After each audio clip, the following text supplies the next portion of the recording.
Okay, and now we are streaming and recording. I actually stopping recording. I don't know why I started recording because I need to make sure everything is working.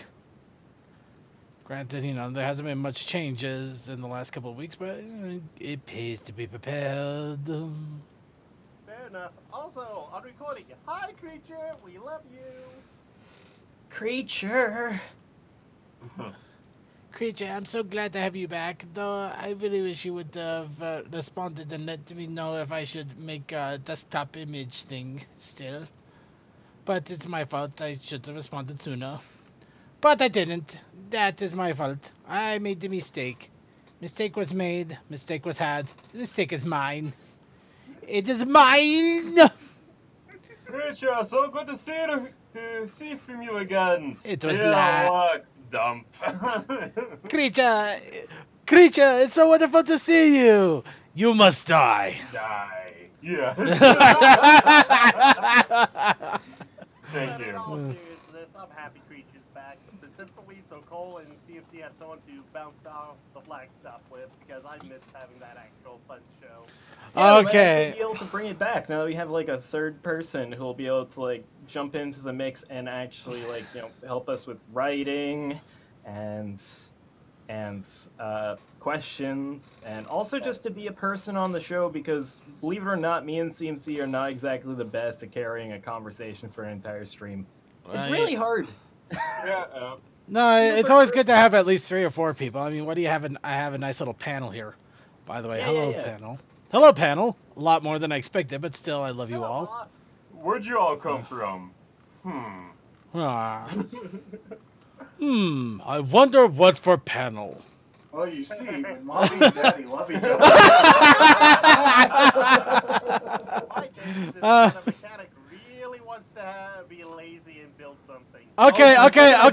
Go a different direction with a mechanic and something to do more with a different sort of spanner. All right, See, that would have put a new meaning to the word crankshaft. All right, I need to grab everybody here, and we gotta put a stop for a moment, because this is all comedy gold, and we should start recording this so we have for posterity. You're not recording this? Oh, Circuit. However, it is on YouTube. It is on YouTube Live and Twitch Live, so technically it is being recorded, just not on my personal computer. So I'm hitting the record button, and let's go ahead and get started in 3, 2, 1. Next up in Achievement City is Ray's house. Ray. Hey! Why Why is it made out of dirt? Why is Ray's house a piece of shit? Why do I have one window that I can't reach? Check it out. Inside you have just a torch. Very accurate to my New York apartment. I just realized I don't even have a bed. Now you know. Dude, I got 16 sticks. Wait, I want you down there. Look at this. Gross. Sure it's not a cave? If I come up black, that would be. And we split. Oh no! Ah! What the fuck, Ray? Well, Ray died. Right arm looks like he's about to take a dive. Your mother's about to take a dive. Oh, God, Ray. Into the cock. I apologize to Mrs. Free. My shears, I'm gonna do this. I'm Those on a- shears, they said there was iron in here, Jeff. Oh!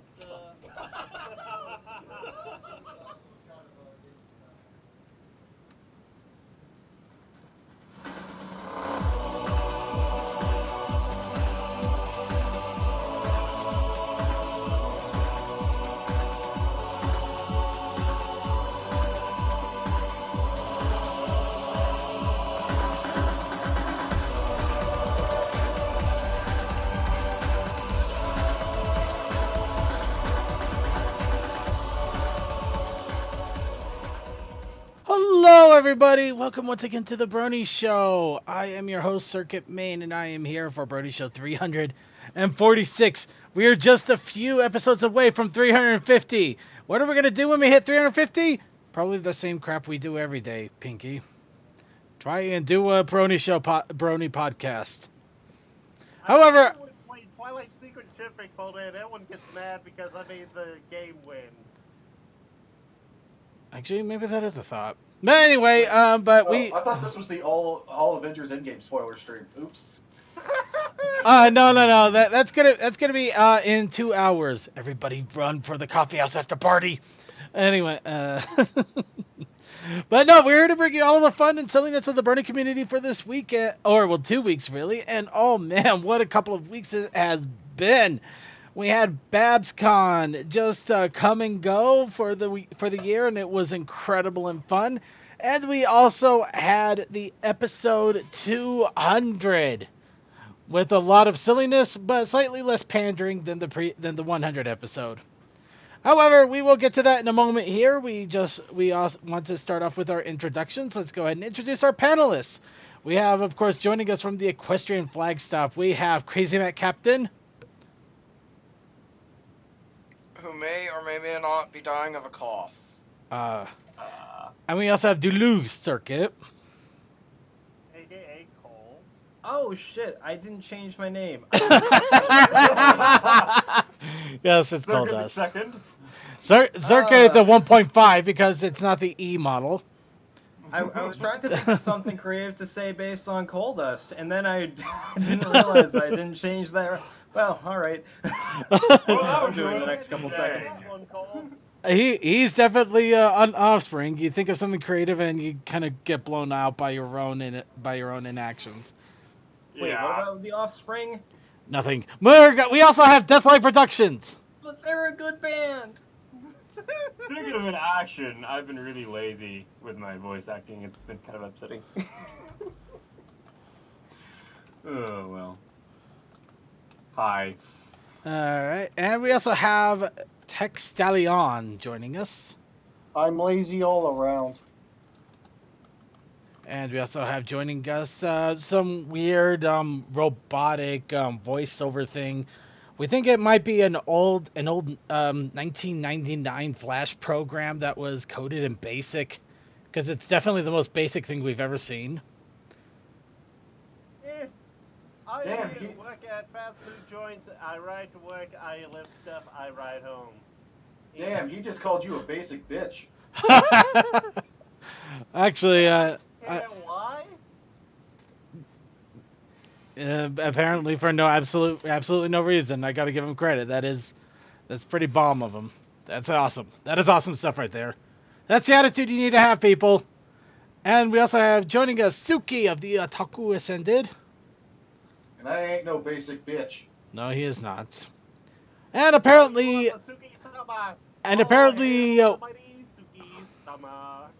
right. And also, apparently, we're joined by either, it's kind of hard to tell if it's Duluth Circuit or Coldoost. Did you just introduce me again? Well, I just noticed that your name changed to the Brony Show staff, so you're literally both Coldoost and Duluth Circuit. So you were two different names at once right now for me. Why do I feel like he's trying to avoid saying the word douche? No, it's not because that's not the word. It's deluxe, but it has no e, so it's like deluxe. It's not quite there. That's how some marketers will do deluxe. And they suck. Get a goddamn dictionary and spell the word right. You are marketers. You are not supposed to be edgy and hip. You're supposed to be. Thing is, Wait, edgy and hip? I'm talking about like the 1950s, you idiot. I stand by my statement. I mean, that was a very hip era. No, wait, that wasn't hip. That was like the 60s. That was a space When age, was man. hip? No, because like back in the 50s was when we started to have like all those brightly colored. That was okay. 50s That was a space age. 60s Yeah. was muscle car. 70s was when everybody started getting economical, and that's when all the hipsters came around. Hang on. Space age. Space age stuff sort of start. Okay. Well, we cannot deny the fact that the 1950s was the beginning of what we can now call linoleum punk. We're gonna go ahead and move on from that thought now. Hashtag linoleum punk, make it a thing. All right, but yes, of course we're here to bring you everything for the Brony community for this 2 weeks. I keep trying to have to rehash that. Tupperware. But let's go ahead and get started off a little bit with a little bit of What's Up Brony and the chance to get up on our soapboxes. Of course, I will be getting on my own personal soapbox for Babscon, since that was the big thing for me. However, we're saving that for Babscon time. Anybody have any What's Up Brony going on with them? Not really. Printer's down again because of of getting clogged with filament. It happens. I got another pod coming along. It's always the woes of having a machine that will break down on you. At least I don't have to worry about it getting me to work. Right. Anybody else? I just noticed the MSP, you know that con in Minnesota? Yeah. This year's going to be their last year, so if you want to go, do so now. In all honesty, it wasn't exactly the best of names, but that is kind of sad that they are closing their doors after today. And it's the same company Not today, that runs this month. Winnie City, so the other two so CiderCon and Winnie City may be on their way out as well. I don't know about that. I mean, Winnie City would have announced their closure after the most recent one. They didn't. Ciderfest also apparently gets a pretty big running too. So I don't know. I think it's just the thing of they have 3 conventions for one thing. They might want to whittle it down so they don't have that much cost. There's also like 3 conventions, all pretty much in the same region of the United States, as far as I understand. So Yeah. kind of makes sense to consolidate. Yeah. Bring it up north.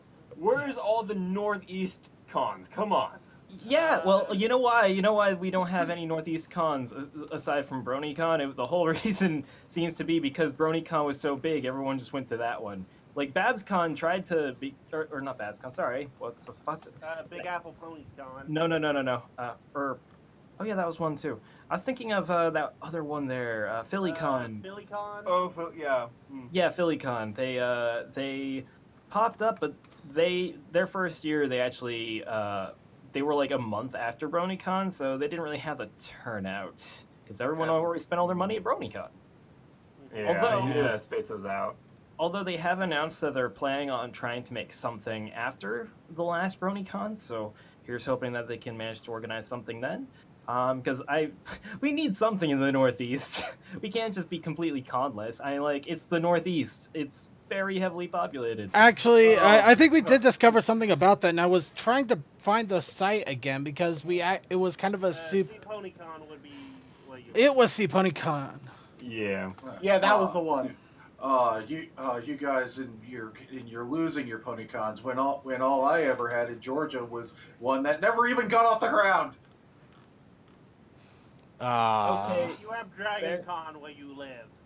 Yeah. You want to know how much it costs to go to DragonCon? Fuck you.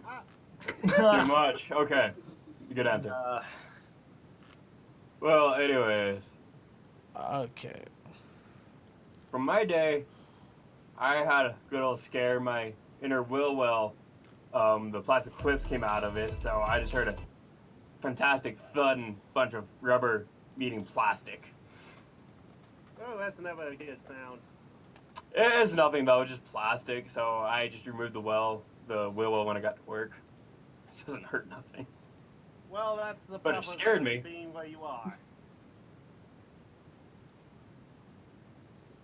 I work in a scrap here, so I can find any parts I need for my car pretty easy, especially when we got 3 other Grand Ams sitting out there. So Again, as I said, that's the problem with being where you are. Okay, sorry, I'm trying to do a Google search for the Quantum C PonyCon thing. Script. Oh, I found it. Thank you. Thank you, Ted. yay! So I'm usually better about this, but I just have. Boss, you've had an eventful week. Here, I'll post in both the backstage and the con chat. Good deal. Okay, but yeah, it looks like there is going to be an Eastern convention that's taking the place. Oh, Sequestria. Wait, Sequestria? Where's that going to be? That's Yeah. going to be in Ocean City, Maryland. Oh, nice. So it's going to be another Maryland con. I don't know how easy it is to get to that, though. There's no immediate airport in the area, mind you, so it's going to be a bit of a drive from whichever And- airport you're going to. I don't know any, I don't know about the trains that go there. Hang on, where is it? Hang on. Ocean City, Maryland. Ocean City. Yeah. Ocean City, which is I think in central. It's in central Maryland, like that. Not PG County, but See, what you do is you just need to make a vehicle like what I'm making right now, where it gets up to about 30 miles per gallon. Yeah. With a 15-gallon tank. Oh. Well, that's Ocean it. City is this long island right on the Atlantic Ocean. Well, that explains the Sequestria theme. Oh, And so it's just south of Delaware. they have. So it's on the eastern side. Oh, so it's over in one of those counties. Huh. Yeah, I don't know if there's a plane that goes there or not. No, you're probably gonna have to fly into either DC or Baltimore, and then just go across. The interesting thing is, as far as Amtrak goes, Amtrak does list a station there, but it's a bus station, so it's a bus connection. So. Oh wait, there Not is the an bus. airport over there. Oh, really? Yeah, Which Probably one? a small one. it's small though, so it's probably going to be a bit pricier. Mm. I think that's only a fly-in, not a commercial. Okay, this is gonna sound dumb, but let's see. Is it BMI or BWI? BWI is, I believe, the Washington airport. Yeah. It's Baltimore Washington International, or I think that's what it is. BWI, that's Yeah. Baltimore. Okay. Yeah. We here. Okay. Yeah. So driving, it's at least 2.5 hours after you get to the airport. That's screwed. No, you just need to be like me, get a good vehicle, like I said, and drive the 30 hours there. I don't drive. Or you can. I guess you could rent a vehicle maybe, but that's still crazy. Nah, they charge you Not that for a crazy, flat no. rate, and then they charge you per mile. It's too expensive at that point. Oh yeah, wow, yeah, it's literally right. It's literally right next to Delaware. So, I don't know. Let's see. How far is it then from Dover? Let me try and think of ways to get It's into Delaware. not terribly far from Dover, by the looks of it on the map. So I think there's an airport in Dover. Well, you could walk the way. It's only 58 hours. Oh, jeez. That's not too bad.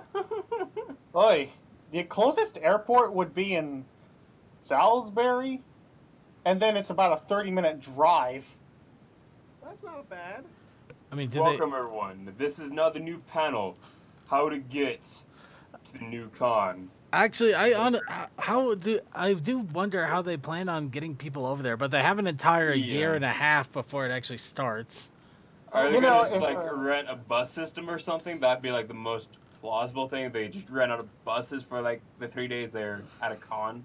Or when You they know, rent if the con. people wonder how to get to the con, you're not going to have that many people going. Yeah.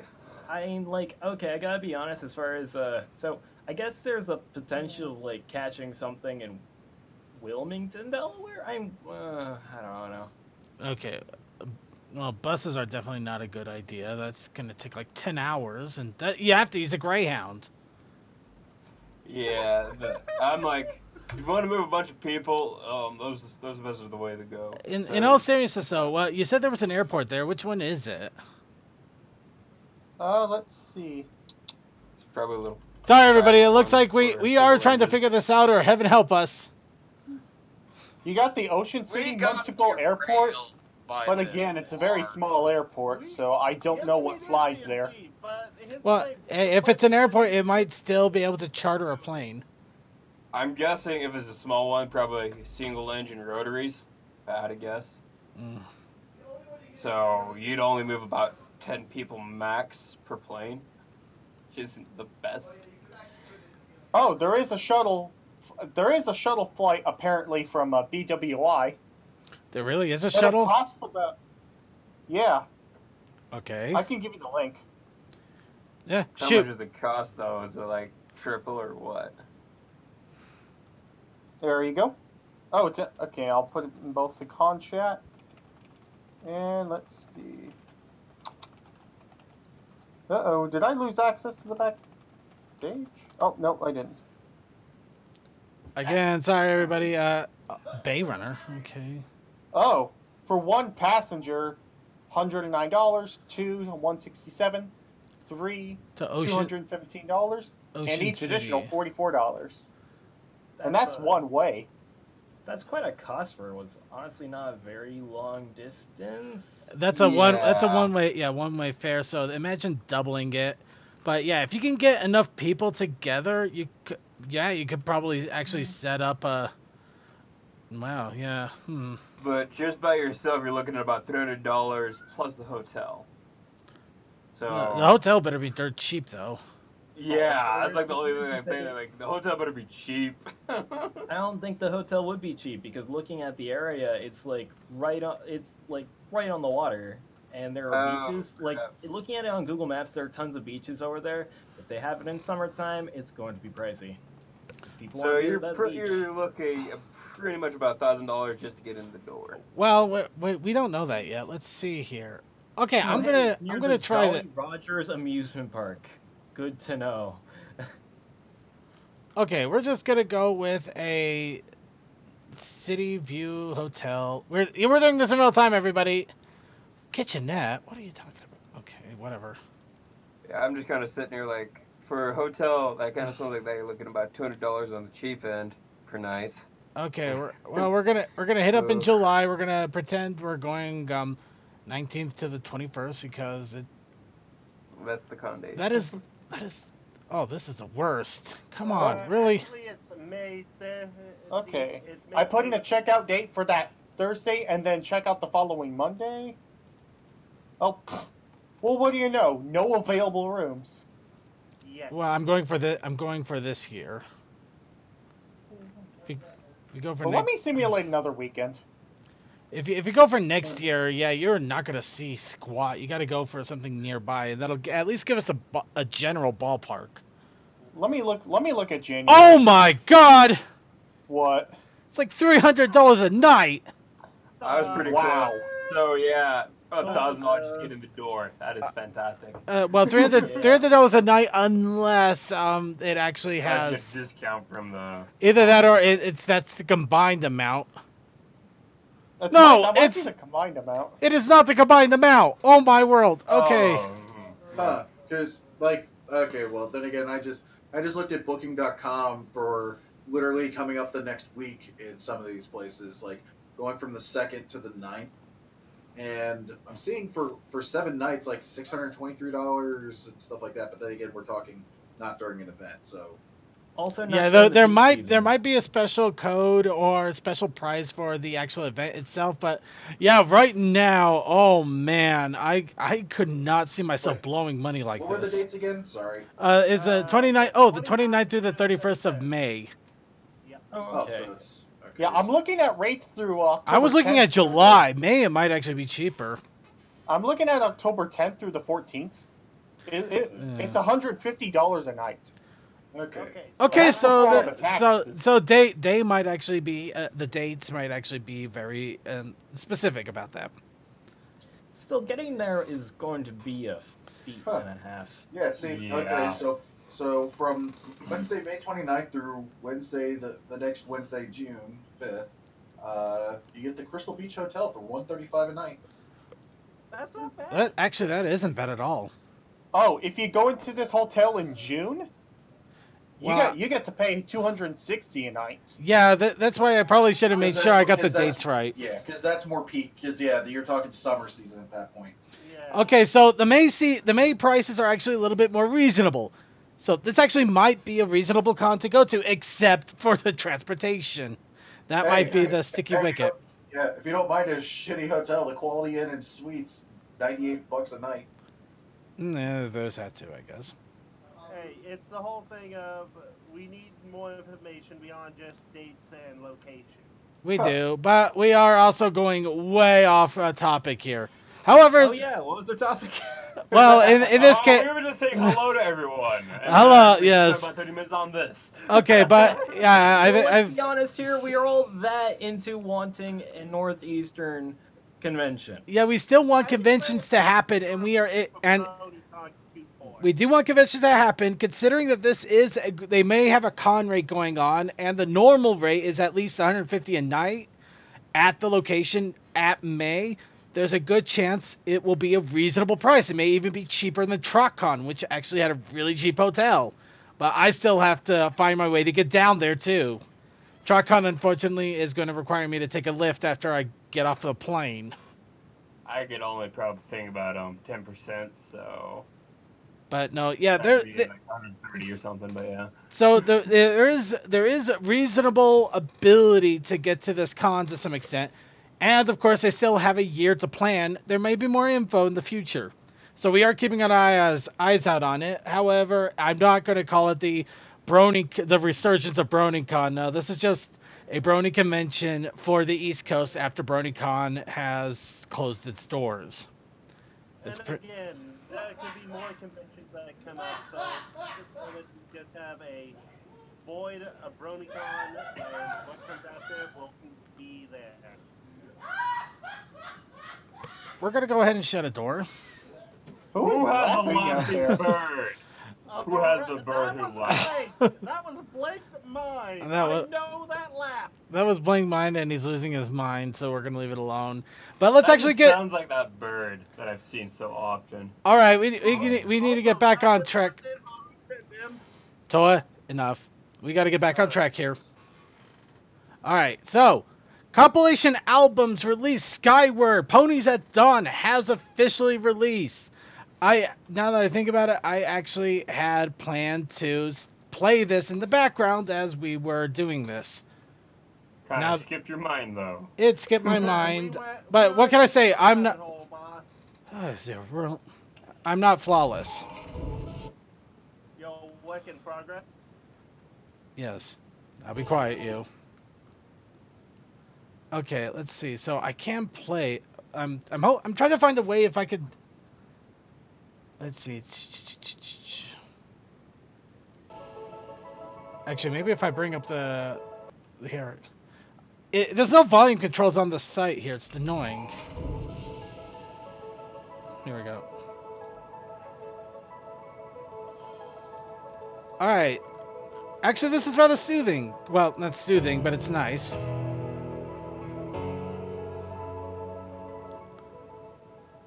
Alright, we're going to have that playing in the background for now. But yeah, Skyward with Ponies at Dawn has officially released. Of course, Ponies at Dawn, as always, has wonderfully large discographies.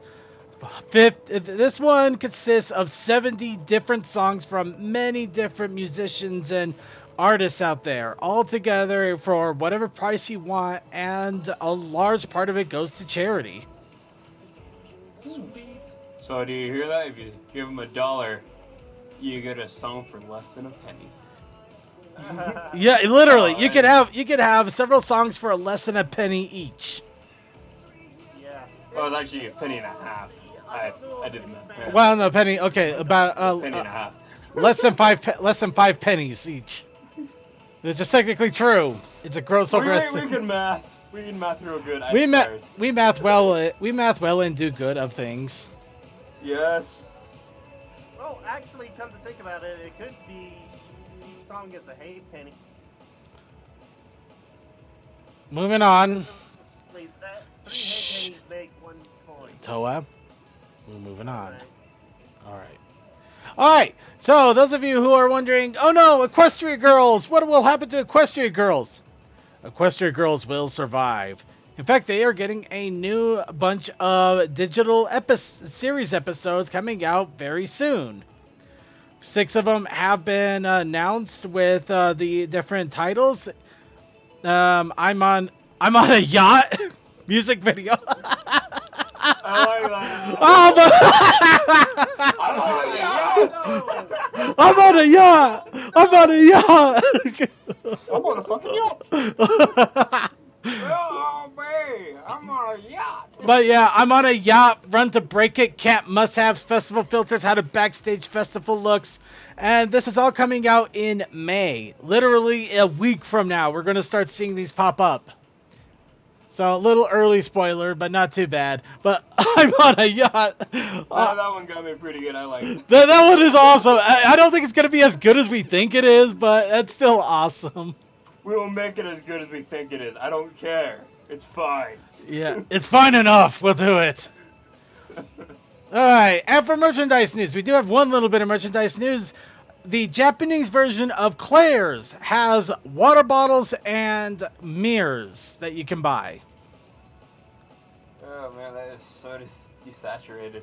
Is the other picture better? I don't think the other picture is much better. It is a little. Well, bit it is a little bit better. Okay, yeah, it's got a better angle to it.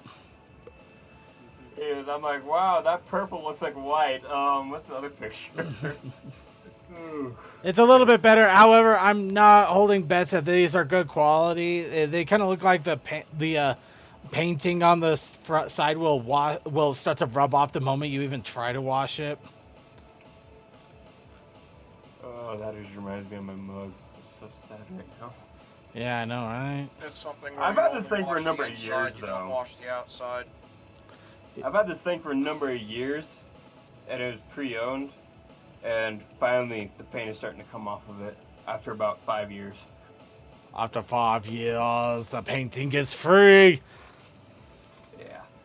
But yeah, still, if you're in Japan and I got at the last Midwest Brony Fest back in 2016, and it served me well for the past 3 years. that was a heck of a segue. Any case, if you're in Japan and you want to get a pony bottle and if you want to go to Japan and get a pony bottle, I guess you can get that. Why not? Or if you know somebody in Japan. If you know somebody in Japan, you can also do that. Now, let's get on to... It came out at the wrong time. We had Creature in Japan. He could have gotten Cole, you one of them. No, we're good. We're good. I don't need any more liquid containment units. My cabinet is full right now, and also I guarantee I'll get more normal mugs, despite the fact I don't usually use them very often during the week. And I have Pretty 10 much just different pony one. coffee cups at this point. I think I'm good. I You've need to got get a 10? coffee cup. I've got 2. But do you know what I don't have enough of? My Little You've got Pony 3 coffee comics. mugs? Nope, I don't have enough pony comics. And it looks like Pony Comic issue 77 is due to be released here in the next few days, continuing the story of Cosmos and Discord. Of course, this one looks like it's going to delve a little bit back into the past of Discord and how he met Cosmos. I'm just scrolling through it, and oh man, that is a Cheshire's grin if I've ever seen one. Anyways. Oh yeah, there's a lot to take into this, but we don't want to spoil too much. Buy the comic. This is actually a really good arc, and I can't wait to see how it finishes up. I just like when the close-up detail when they actually get a close-up on the face are really good. I like them. Oh yeah. But along with this, there's also a little bit more fun going on with the other comics. We have the next set, which is Spirit of the Forest, dealing with the CMC and the Spirit of the Forest. Not exactly a lot to elaborate. But the next main issue, issue 80, will feature Pinkie Pie and a bunch of our favorite ponies gearing up for live-action role-play games, complete with costumes. And we wouldn't know how to do that at all, would we? I've done that. I have actually done that. But the one thing that gets me, I keep looking at this image, and every single time, I mean, Twilight's is pretty freaky but interesting. Fluttershy's is okay. Pinkie Pie freaks me the hell out. It's like, what are you? What is this thing? It almost reminds me, actually, what was that monster with all those eyes that can turn you mad? A beholder. Yes, a beholder. Reminds me a bit of that. I think that's why it freaks us all out. The pinky holder. Yes. One thing I didn't exactly notice until a little bit later, though, you can see in the background the kind of the shadow impressions of what they're supposed to be imitating with this LARP. Oh yeah, she is a floating thing. Yeah, she looks like a beholder even more. Oh, that is creepy. That is amazing. I know, right? Is Twilight supposed to be a mind flail? I think I fucking forget. It's just so awesome that the fact that Hasbro also owns D&D, that they can do this without any repercussion. Well, just because they own it doesn't mean that there isn't. Cover. Just because they own it doesn't mean that there isn't some sort of crossover or things like that. It's actually kind of the same with Disney and Fox properties now. I mean, yeah, they own Marvel, they own Star Wars, but they aren't going to like mesh them in easily. They actually have their own divisions and departments. Yeah. So they kind of keep at kind of as their own separate entities, but not at the same time. It's kind of hard to describe in a weird way. Do you know where I actually always wanted to go for a LARP? What's that? It is a Mad Max 1 or a Fallout 1. And just make this like chopped Mustang or something. Big old engine, you see the hater pipes just coming out of it. Shooting flames every time you stomp on the exhaust and just make a rumbling beast. I think it'd be a blast. Dude, all you need to do is get a beat up car from the 1970s, do a little bit of bad tuning to it. The moment you step on the ignition, you'll have flames shooting out everywhere. See, you need it to be done right, though, where if you get in the cement, you just burn rubber from here to the next country, to the next county. That's how it's done right. You know, that is a good question. I wonder if the Pony RPG Ogre and Obulettes people are going to get involved with this. I hope so. I hope so, too. I want it to be so. It would be awesome if they did. I hope they do, actually. That background, though, just like looking at that background, that does not look like a My Little Pony thing. That is amazing. This is why I love the comics. But even if the show ends, the comics will keep going. Buy the comics. These things are awesome.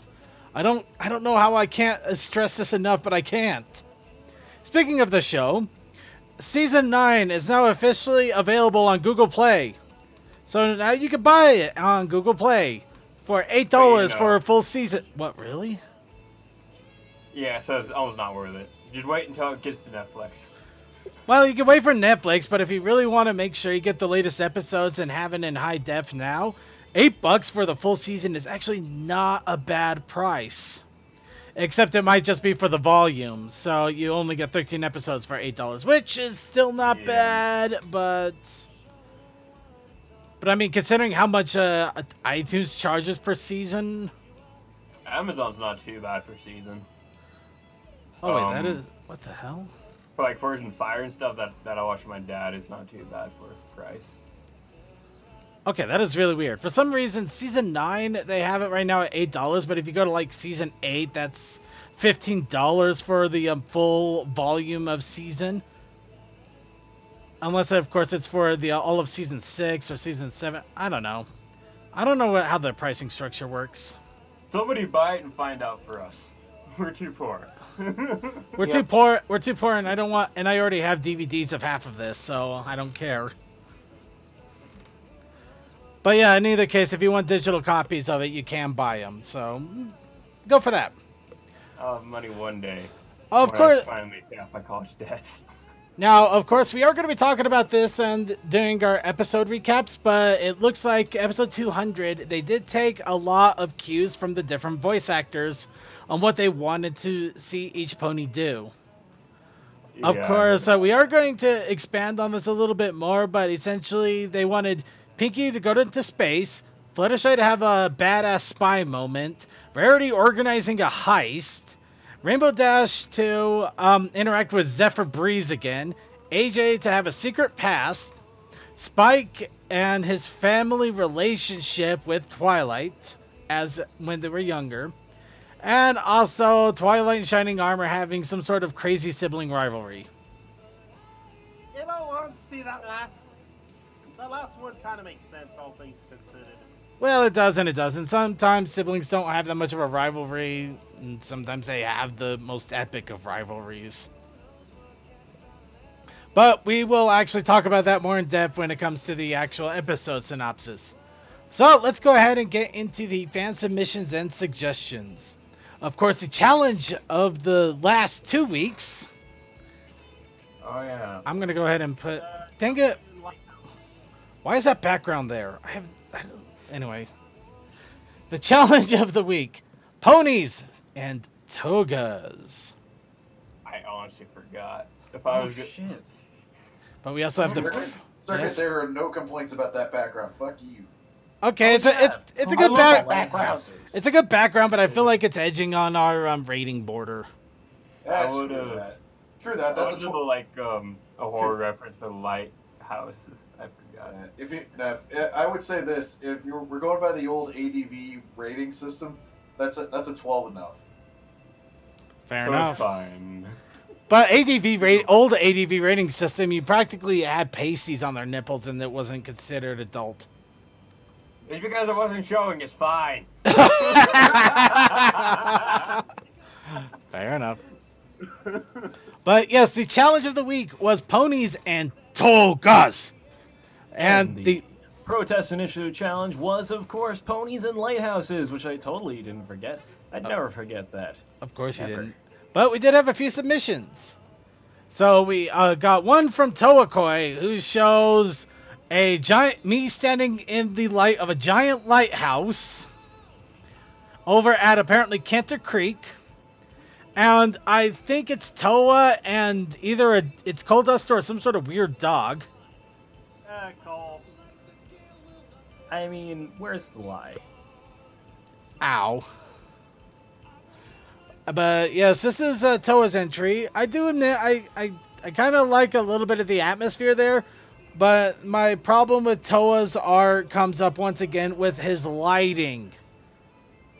It's there. Don't He's- turn around; it will blind you. It's just, he's just having this giant light thing, and everything is in such a dark shadow cast that it's really hard to make anything out that's not in the light. As if it's an actual night. You could have feathering to the lights. Little feathering, a little bit of illumination. I mean, you got a giant light that's shining off in a direction. There's gonna be some splashback. My only question is, why is there a lighthouse randomly in Cantor Creek? Exactly. don't remember this ever What being was part the of other canon. part of your thing? But Cantor Creek is on a river. It's a river town, and not even like a big river. Actually, like, you know- I'll give it to Toe on this one. Cantor Creek is weird because it has a river, but it has a lighthouse. No, it doesn't. I know. I created Cantor Creek. The It's crew got a has lot of weird spoken. things. It doesn't have a lighthouse. Okay, now the weird thing is that I will give you this, that Cantor Creek is largely based off of various New England towns, and yes, there are some New England towns that straddle the coast. I'll give you that. But at the same time, Toa... by the way, Steam Engine, I'm glad to see you. And also, there's one thing I do have to question. He mentions toga in here, but unless it's literally that little white thing that's humping over my back, It is. Okay, so Those are not exclusively big, you know. well, I will say, Toa, you get points this week because you did make a lighthouse. So, good for you. and of course, we got the lighthouse, and we think we got the toga. However, you are not the only one here who submitted an entry. No. Of course, we have Steam Engine once again coming up with his entry. Ooh. Does it have a lighthouse? Does it have a lighthouse? It does. Unfortunately, that's the only thing it has. Ooh, that's really nice. So Oh, damn. here we got a continuation of the you know what? Have we named this group yet? Bad Company? I'm still going with the Legion of Doom. Bad Company. Bad Company is Bad good. Company means they're cool. No, Bad Company They could be are bad. cool. We'll go with Bad Company. We got Chrissy and the annoying Shirley Temple. But yes, they appear to be looking out at a lighthouse that is, I think, being destroyed from inside. It actually reminds me of like one of the horror movies I was talking about, where an asteroid comes down and makes this diameter where if you go inside, you slowly go mad and mutate. It's fantastic. Ooh, I I like. can't remember the book series of it, but they actually made a movie. It's great though. Also, I like the level of detail of those little I have no idea what to call it. The Cozy wood cloaks. that sticks out of the water. I can't remember what it's called. The dock. Well, it's either the dock or the mooring. Yeah, it's Doc or Yeah. Maury. It's one of the two. Either way, I like it. It's a nice little added detail. You know, just it's something you'd expect to see on the rocks and whatnot. So that's good. I like it. Nice. All right. So with that, those are the 2 entries we did get. However, we did also see one awesome little thing in content creation. It's not pony related, but I think it deserves a bit of a shout out because it does take a lot of work to do one of these. Little painted minifigure. Oh, I have a little 1-inch tall death corpse dude. Yes. So while we take a look at the 1-inch tall death corpse character, we're going to go ahead and vote for our favorites in the art. Now, It's the death corpse of Krieg, of course. We win. Yeah. We always win. A little thing that I did based on a little guess is the boot. So, unfortunately, Toa is the only one that took on the Toga challenge. So, Toa wins the Toga challenge because he's the only one that brought a Toga to the party. And of course, that means that brings 2 entries for ponies and lighthouses. So although the lighthouse is being quite violently destroyed, I'm going to have to give it to Steam Engine because I don't know, I thought it looked neat. It had an interesting dynamic going on. Although Toa, yours gets shoutouts too because you also made a lighthouse and it looked all right. It was good. Thank you. I really did do it freehand though. I didn't base it off the edge thing. No, it definitely shows the freehand. I'm not going to deny that it does look like you've actually had to put some work into it. Although Toa, I will give you negative points because it's not in my canon. I'm sorry, Toa. It's not in Cannon Creek. It's fine, dude. Cannon I Creek? don't care if it's in canon. I'm using Cannon Creek as the backdrop to make people interested in your show. No. No.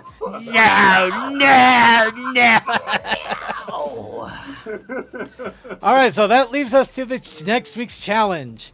Now, of course, there'll be context on this, but my challenge for next week is ponies and dockies. Maybe they decided that they have a really close friend that they want a body pillow of. Maybe they actually have that waifu, or that husbando. Or maybe they're just really lonely and they just want a few pillows off to the side so that they can play a game and not feel completely alone. Either way, ponies and their dockies. We know they exist. no. We know they exist. We saw dockies of a tied-up daring do. They are out there. So give us a chat. Also, we have a friend that basically makes stock. Well, there's that too, but I got plenty of friends. Their jobs is actually working at cons and they sell stuff like that all the time. So Circuit, I see what you're doing this week. I see what you're doing. what's that? You're trying to get me in on the drawing thing, aren't you? If it gets you in on it. What we do is you draw a Pulse character with the trained Docky. Now, Coldust, it's not about you. I'm trying to get everybody in on this. I want everybody to work hard and to start making pony content and keep the pony content coming.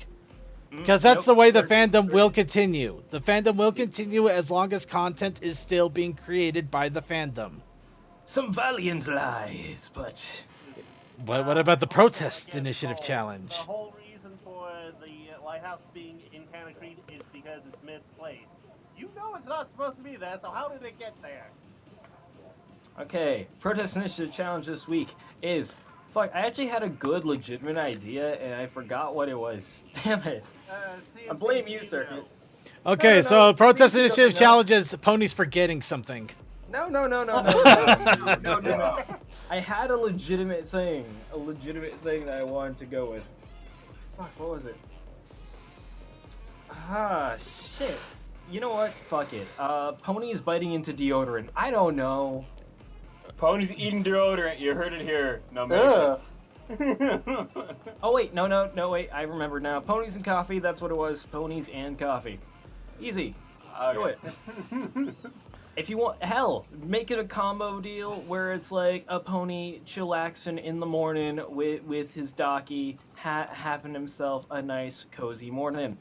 Even though, let's be honest here, most of our mornings are not that cozy. Most of the time, we wake up to an alarm clock that is very, very unforgiving, and then have to fumble our way through making our coffee in the morning, so that way we don't kill our coworkers. Or worse yet, it's Yeah. actually got to the point where we even hear a hint of that alarm halfway through the day. We get these weird conniptions. It's like a PTSD.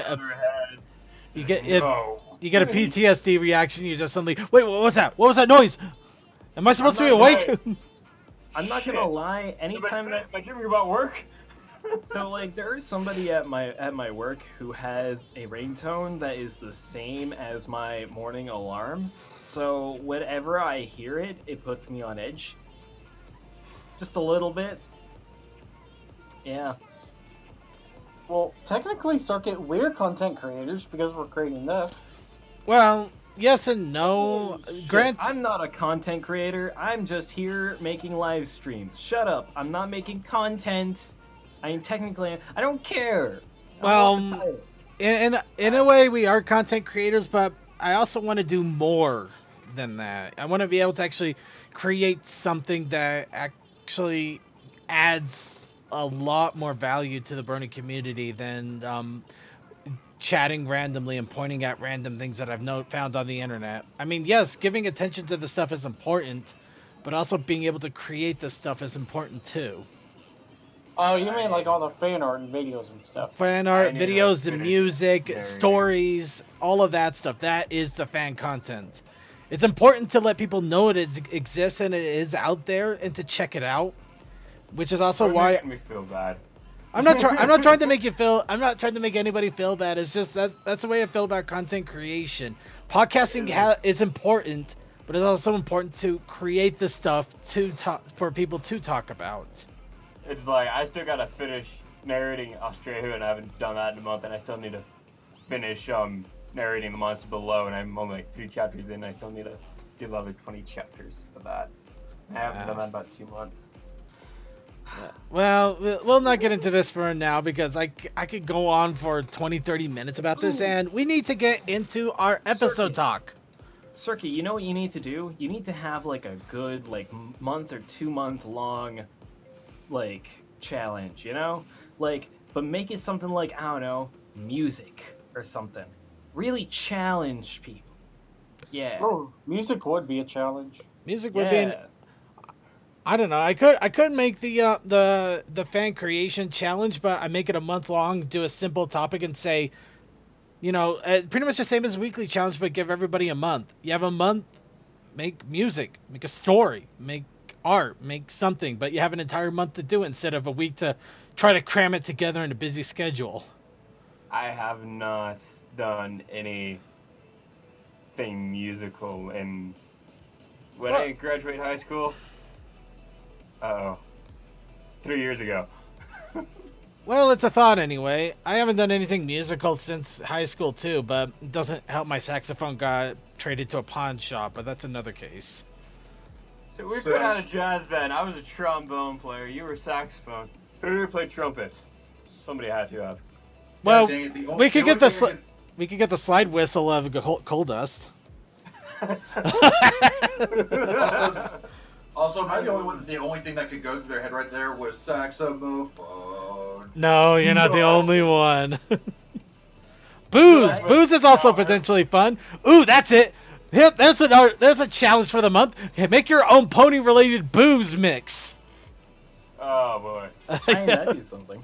It would be, right? Recipes. Pony- Pony recipes. Ooh, Oh, actually, oh damn it, I like that idea. That's You know a what? good idea. That'd be an interesting challenge. Like, have like a pony recipe challenge where you just try and recreate something in the show. Please, Yeah. somebody write this stuff down. I like the liquor challenge. Well, I guess. Write all of this down. This is all gold. We're hitting gold right now, and I can't sit down and write this because I'm still podcasting as we speak. Yeah, Welcome to the news topic of the Brony Show. This week's discussion is things that we could be doing on the show other than Exactly. Well, you know what? No, we got to get into this. We got to get into the episode here because we got 2 episodes that came out, and one of them was the Weighted and Faded. Oh, dear world.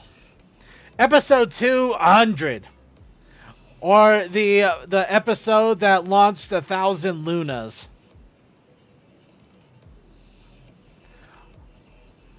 So yeah, this episode 200, and sorry, I'm trying my best to get a come on here. Yeah, normally I would have. Okay, so people. Okay, I'm getting my brain together. I promise I am. If you have any pictures or favorite moments of the episode, thoughts, questions, things like that, be sure to go ahead and post them. But of course, let's go ahead and talk a little bit about the episode that launched these thousands and thousands of Luna looking down with probably the most amazing evil villainous face I have ever seen. The face that lets you know you screwed up. It's the face that your mother has given you at one point in your life. That is the face. That is the face. That is the face. Okay, but there's also this. The Twilight Sparkle eyes. Okay, this whole episode was full of this stuff. I loved every bit of this episode. Now, I'm not gonna lie, I love episode 100 a lot more. Because you actually got a feel of all of the different town's ponies in the background. I mean, we got Vinyl and Octavia living together in the same house, making music together. We had a Dr. Who's making explosive flowers. We found out that Twilight Sparkle actually stole somebody's job as an organizer. That was kind of funny. But this one was great too. Of course, we found out about a long sibling rivalry between Twilight Sparkle and Shining Armor for what else? The crown. The crown of Sibling Supreme. Which I will hope to heck that BronyCon has several of these for sale. Oh my god. Circuit, I just realized something. What's that? The episode was Twilight's friends helping her win the crown. Okay, we win. We're done here. Motherfucker. We are completely done here at this point. We're done. Okay, show's over. Goodbye. Yeah. But no, this episode was epic because we also got to see a bitter rivalry, not between Twilight Sparkle and Shining Armor, though that was more friendly bitter. But we got to see Luna and Celestia, which I gotta admit, the faces those two gave each other were just hilarious. They were hilarious, but it was like they were tired of this shit already. It's no small wonder Luna just went a freaking emo and decided to, like, you know what, I'm done with your shit. It's my turn now. But no, yeah, the pictures have been great. The episode was fantastic. We got to see a lot of different things, including Rarity's detective outfit again. Has anybody actually placed the Rainbow Dash one? When she was with Rarity in that whole flashback, I almost kind of looks like a Dr. Watson kind of thing going on there. I feel like it's a reference to some old movie. I don't know what it would be. It's got to be a reference. I can't place it. It wasn't Strangers on a Train. I know that one. I've been obsessing over that one. Let's see. I'm trying to see if I can find a good picture of that moment. I mean, they got some really good ones of Rarity here with the bartender.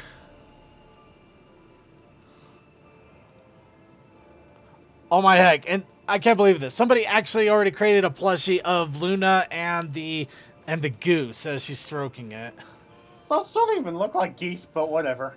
They're equestrian geese. Okay, I'm gonna keep this here. Let's see. Okay, here we go. This is actually a pretty decent picture. But yeah, chat room, if you have any theories or thoughts on this, I mean, it's a pretty awesome outfit, but I have to feel like it's referencing something. Henry Howard Holmes. You think so? It's not. No, it's not. It's definitely not. But I mean, he did dress kind of similarly because, you know, the bowler hat and the. But that was just kind of the style back then. So. Yeah. Yeah. You didn't have the scar. Who has a scar and wears a bowler hat?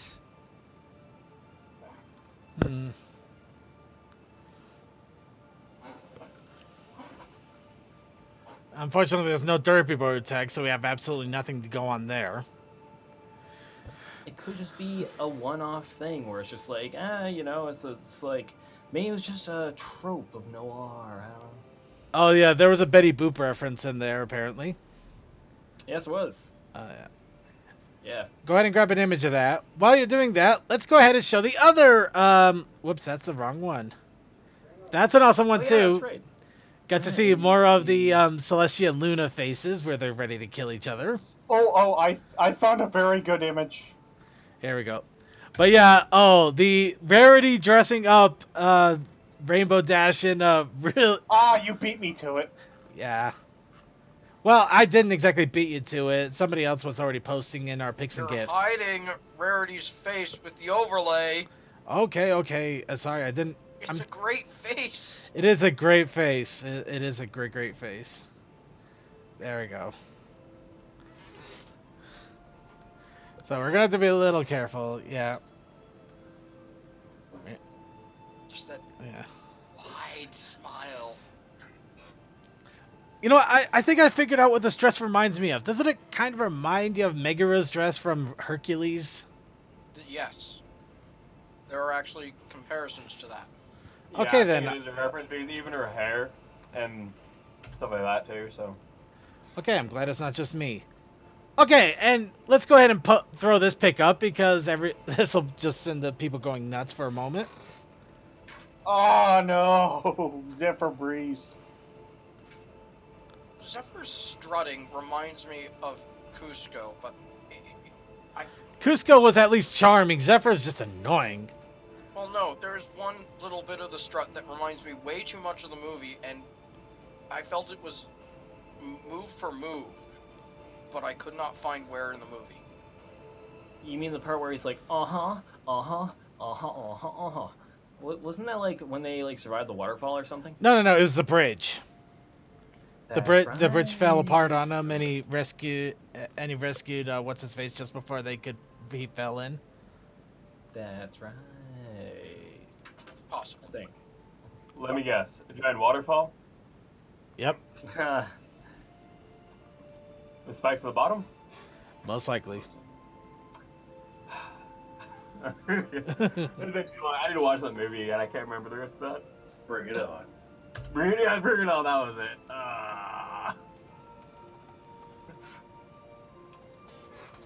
I thought there was one more thing before they bring it on. All right. Well, here's an interesting question here that Okay, actually, that is a hilarious thing. Now, when Shining Armor was talking about how he doubled up the guard, it looks like he literally paired every stallion with a mare. Anybody else get this weird feeling that he's trying to do his own shipping groups at this point? Yes. No, but I gotta be honest, I'm surprised there isn't more artwork that has to do with that. And you don't really notice their size difference either until you like look at them and you're like, Jesus. Oh, Jesus. I hope they're not pairing them together. I mean, dear God, I think those stallions would break them.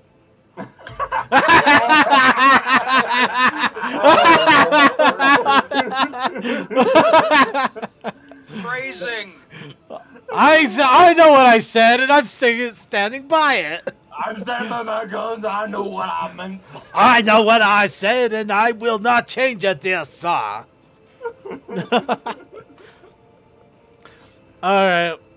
But yeah, the little interruptions were pretty interesting. They like how they all reacted. The little flashback reacted to the tiny pinky on the counter. It's like, what the holy shit is this, and why is it pink in our black and white? But yeah, dang it.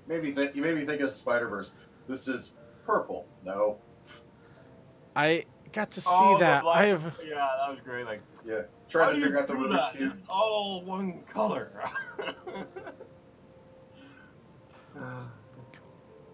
Okay, I'm actually secretly hoping somebody dubs some of the Hercules lines with Zephyr Breeze and Rainbow Dash, because that would just work way too well.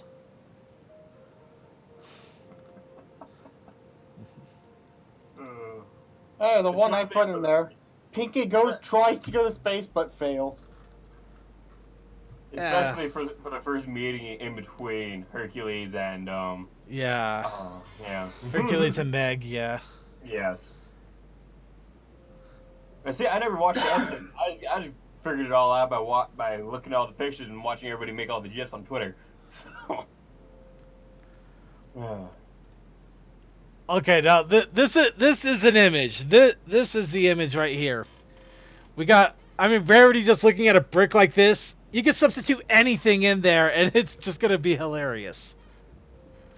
Quickly, somebody substitute a plate of spaghetti. Then an eclair, I was thinking, and then a bad dragon. I was thinking, like, look at that picture.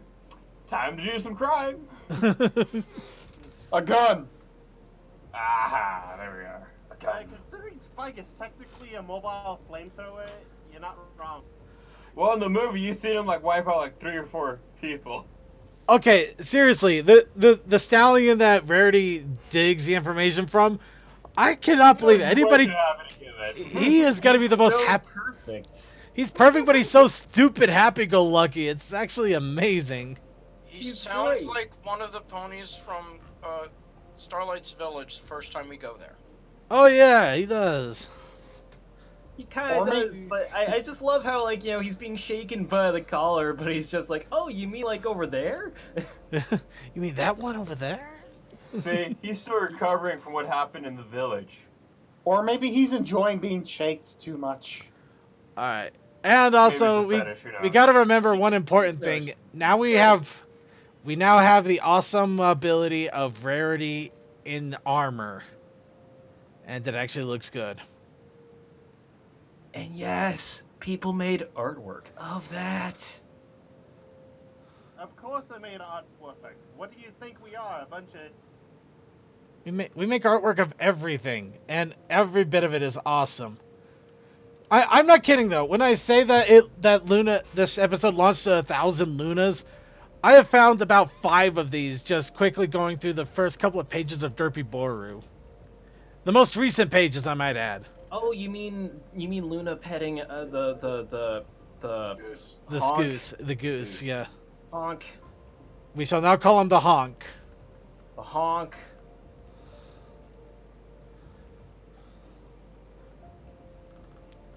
Okay, that looks a little bit more realistic and funny.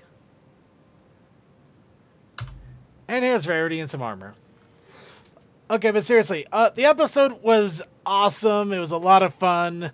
I really liked just the different scenes that we got to see. Even the fact that Twilight's complete plan failed because Spike was literally undermining her the entire time. It was kind of fun to have him actually get a win for once, because we all know that he's going to be completely destroyed for the rest of the season. Spike, you got your one. Now prepare for a demolition. Everybody gets one. Couldn't tell. Hey, he said everybody gets one. Spike the Spike, master of counterintelligence.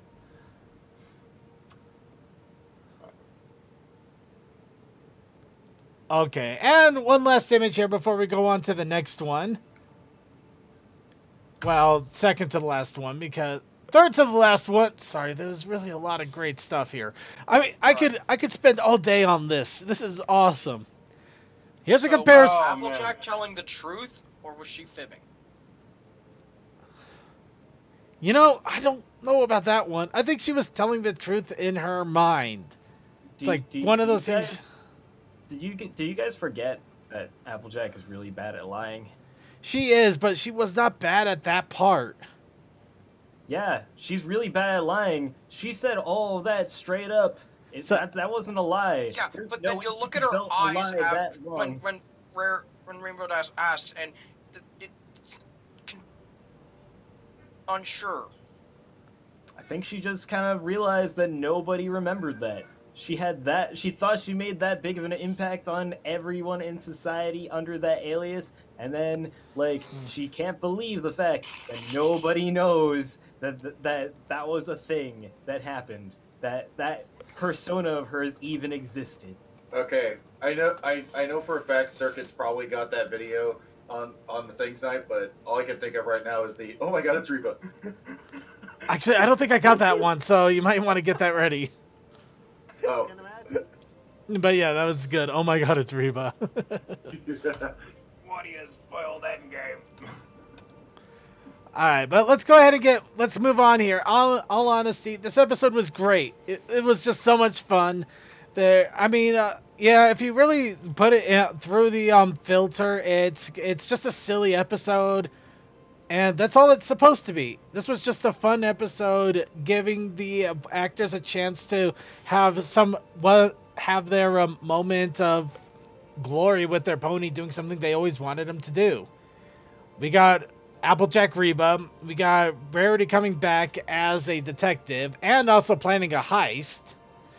We got Rainbow Dash dressing in style. We got Rainbow Dash dressing in style. We got Pinkie Pie basically being Pinkie Pie as she always is. And we also got some of the best smug, sarcastic, hilarious, and demonic faces we will ever get in this entire show, and all of it was glorious. Yeah. Also, Circuit, you do have it in the list. Oh, okay, never mind. I'm happy then.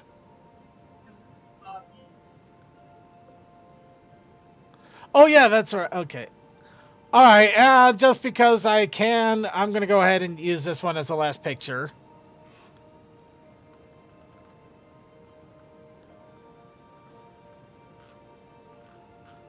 By the way, don't spoil Endgame. Yeah. Snape kills Dumbledore. They enter the MCU just to do it again. Spoilers, the Avengers are in it. To be perfectly honest, you could say that about any Avengers thing, and you probably won't know who's actually in it. Yeah, that's kind of the funny thing. Like, the Avengers are in it. Which group? Which people? That's for you to find out. Whoever was left afterwards. Wait, there are that many characters in the Avengers? There wasn't. There's not anymore. There's less characters, so you don't have to worry. No, we're talking like in the comics. If you say you're reading an Avengers comic, you could be looking at like one of like 20 different versions of the group. Oh yeah, the groups have been it's been insane how many times they've changed. I've got to be honest, I don't know anything about Marvel lore. I do love that every time they try to introduce Spider-Man into it, they're like, he's just too effective, we can't keep him in the Avengers. He makes everybody else look bad. Alright, so we're going to go ahead and talk about the latest episode, which... I know the image you need to start with, because it is actually the start. There you go, Circuit. There you go. Here you go. That's the image right there. Boom. We're going to start... Okay, apparently we're going to start an image of Derpy's ass as she's about to crash. That's how the episode starts. No, it starts well. It's great. Or as it was phrased in the picture I saw, Derpy's delivering the plot. Yes. Yes. She legitimately is in every sense of the word. Alright. It's great. But yeah, this first part of the episode was great. Just get this loud crash and Derpy's just there. Yeah, I got your mail!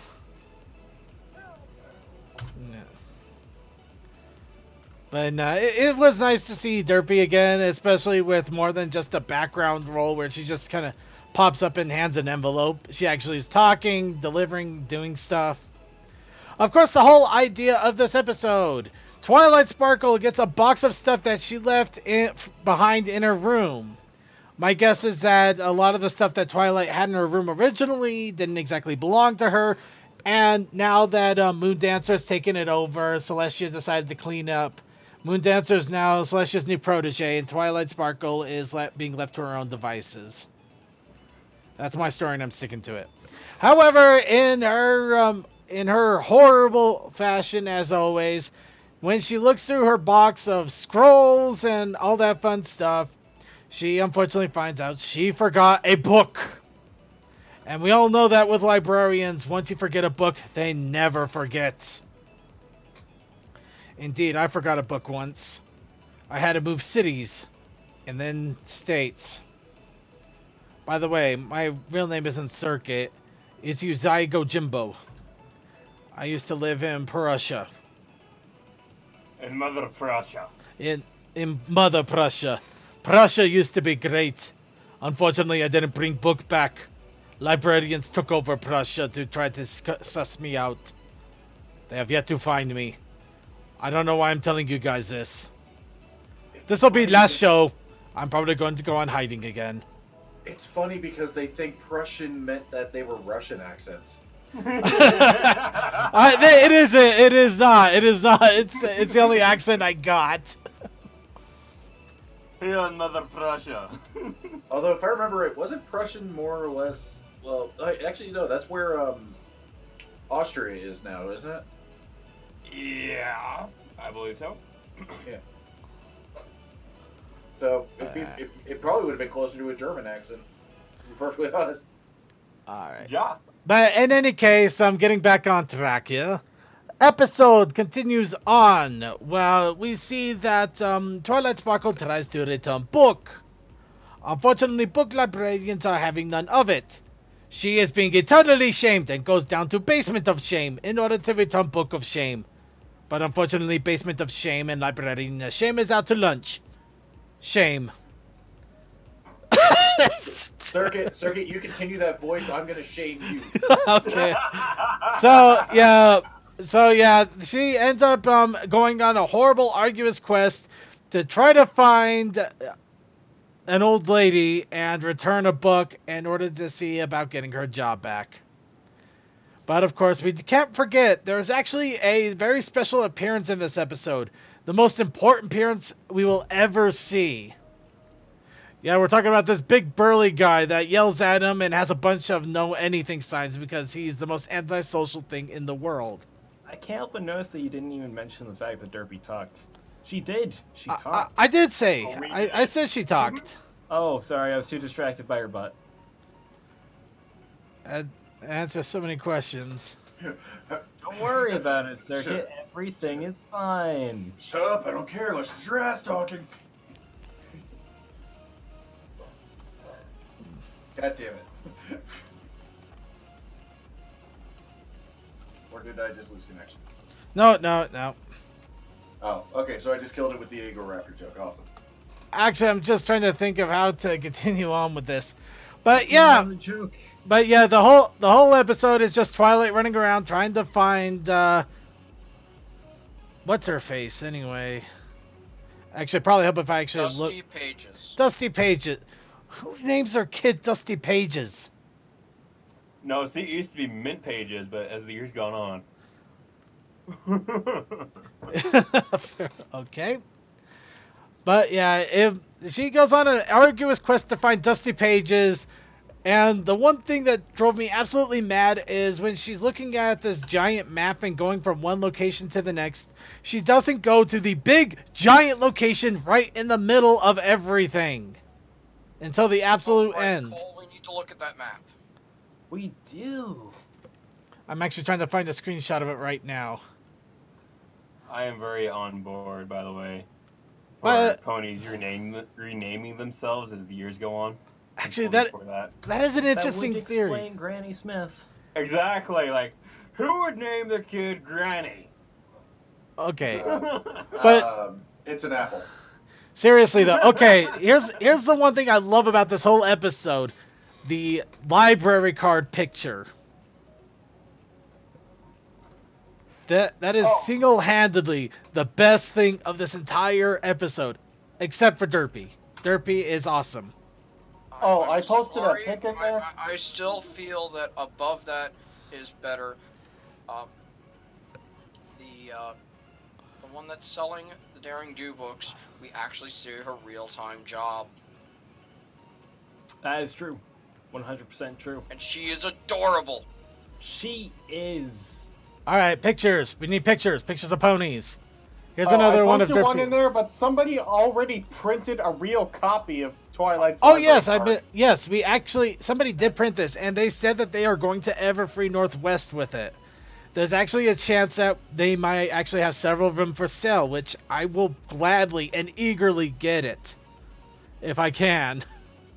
If they're for sale, I'm buying two. One for my wallet and one just to have. Okay, you know what? I'm gonna go on this. I'm gonna go off on a rant on this picture right here. Now, I've done this with a couple of books, but no, the thing that this reminds me of so much, brand new video games. Suki might be able to test with me on that one.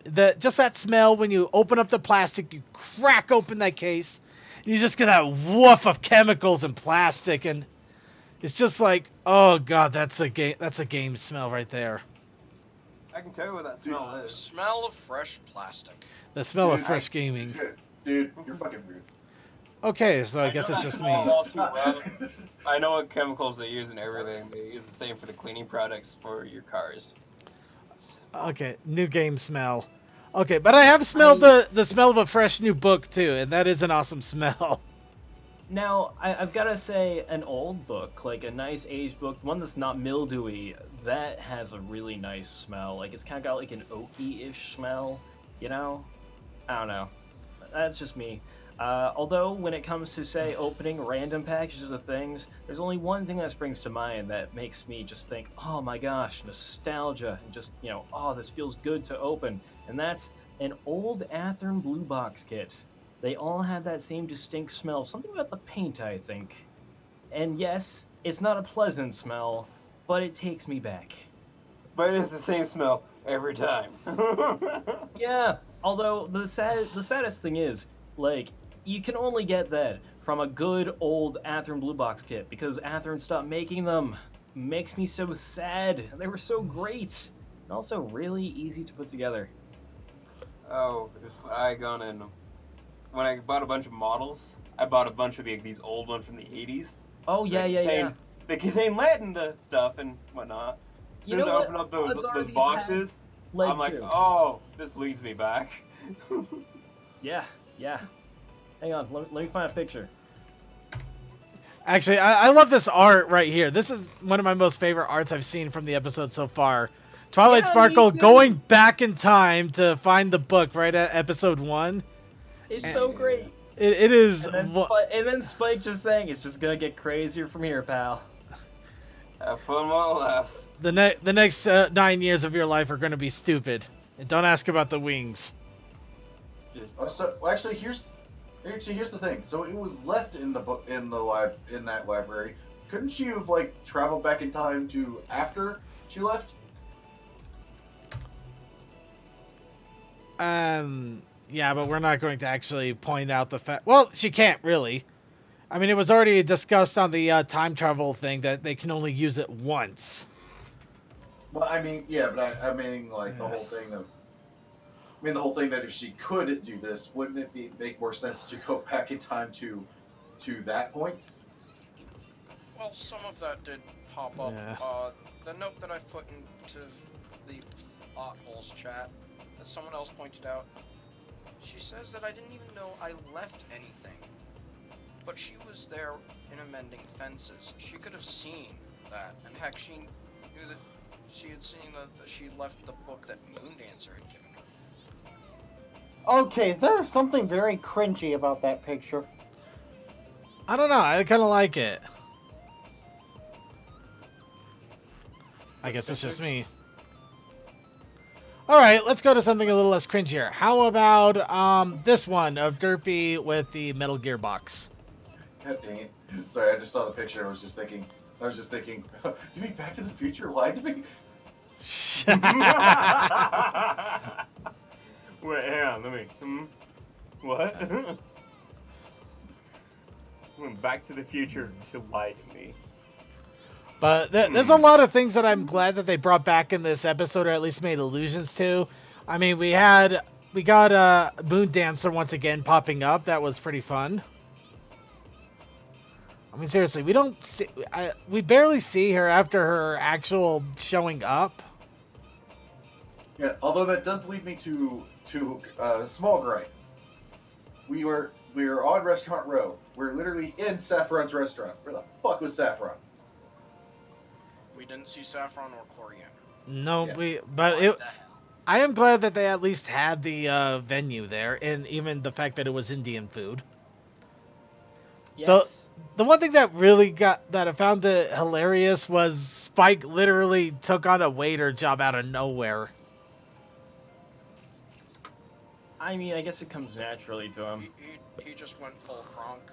He went full Kronk. Oh my god, Spike is Kronk. I would like to say, although he's already been brought up today, that big muscly pony who lived in Dusty Page's house, Yeah. like that led to the most adult joke of the entire show.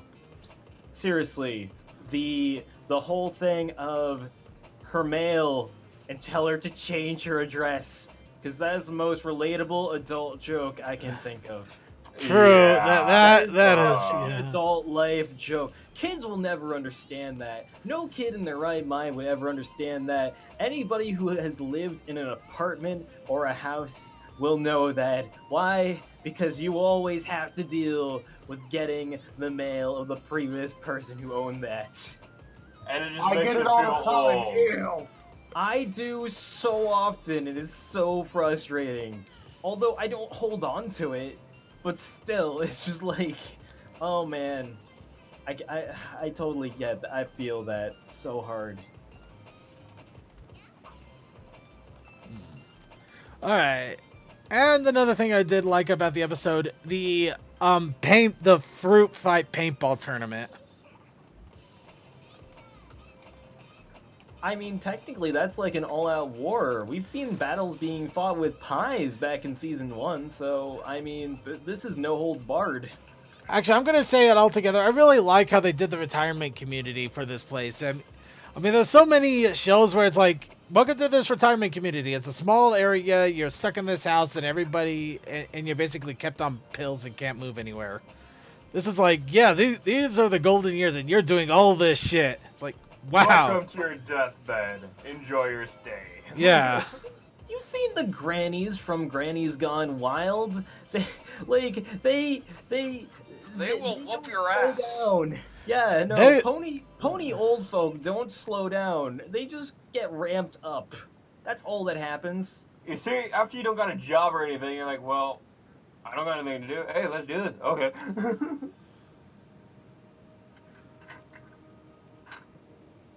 Okay, that unfortunately that is not a good image of that. But that is kind of funny that the same pony from that got the orthos was the same as the bookkeeper. Though you also gotta give the Brony community credit for actually finding that pony again, set like 4 years later.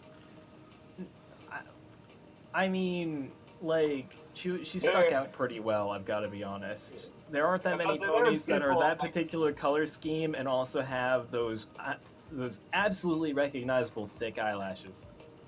And there are people that can pick out any character from the background. It is crazy. So, Circuit, have you never been around when me and CMC are talking about episodes?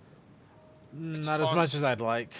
You need to join us the next time we frame by frame something, which we are well behind. Yes. We're on episode 4 and we haven't frame by framed any of these. We got our work cut out for us, CMC. Yes, you do. Circuit, join us. I will join you the next time you do it. CMC, are you doing anything this Saturday night or Sunday night coming up? I don't know. Okay. Alright, and in any case, that was our little talk about the episode. And it was a silly episode altogether. Unfortunately, I actually had to watch it in 2 parts because when they were showing the episode, I was stuck in the bathroom. So I literally saw the last half first, and then the first half earlier today, in fact. Which is also why I didn't exactly have a lot of time to come up with a lot of thoughts on it. But honestly, it was a good episode. It was a lot of fun. It was even more hilarious with the library find thing. That's the most hilarious part. It's just you keep a book forever. You're like, oh crap, I'm gonna owe hundreds in fees. And it's like you owe $5. But really? That almost makes you think, all this because of a fucking book. It also I do like the whole thing where they're like, where she goes like, yeah, it caps out in a month, but you don't tell people that. Well, yeah, you don't tell people that because if you let them know, they will keep it forever if they go past a month. Oh, it's past a month. I'm not gonna do anything now.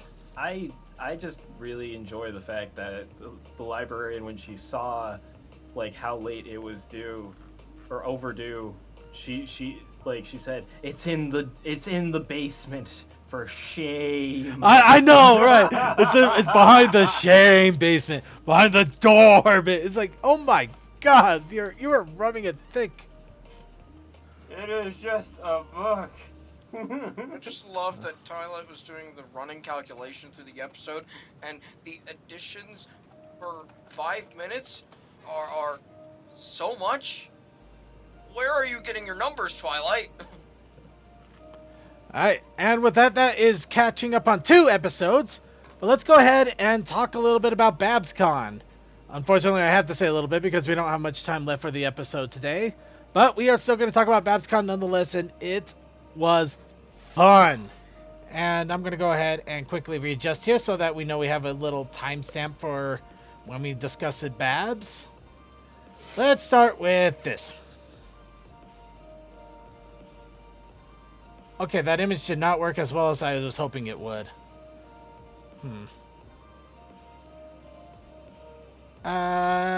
Here we go. Here's a bat pony eating a marshmallow. There we go. Alright, Babscon. I came. I went. I got to drink Kieran piss. Woo! And he gets after that, he was spent.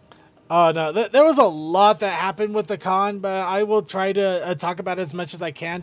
Babscon this year was a bit special because it was a 4-day con as opposed to a normal 3-day. Considering that BronyCon is also doing the same thing, it at least was a nice little warm-up to know what I would be up against when hitting up a 4-day convention later on this year.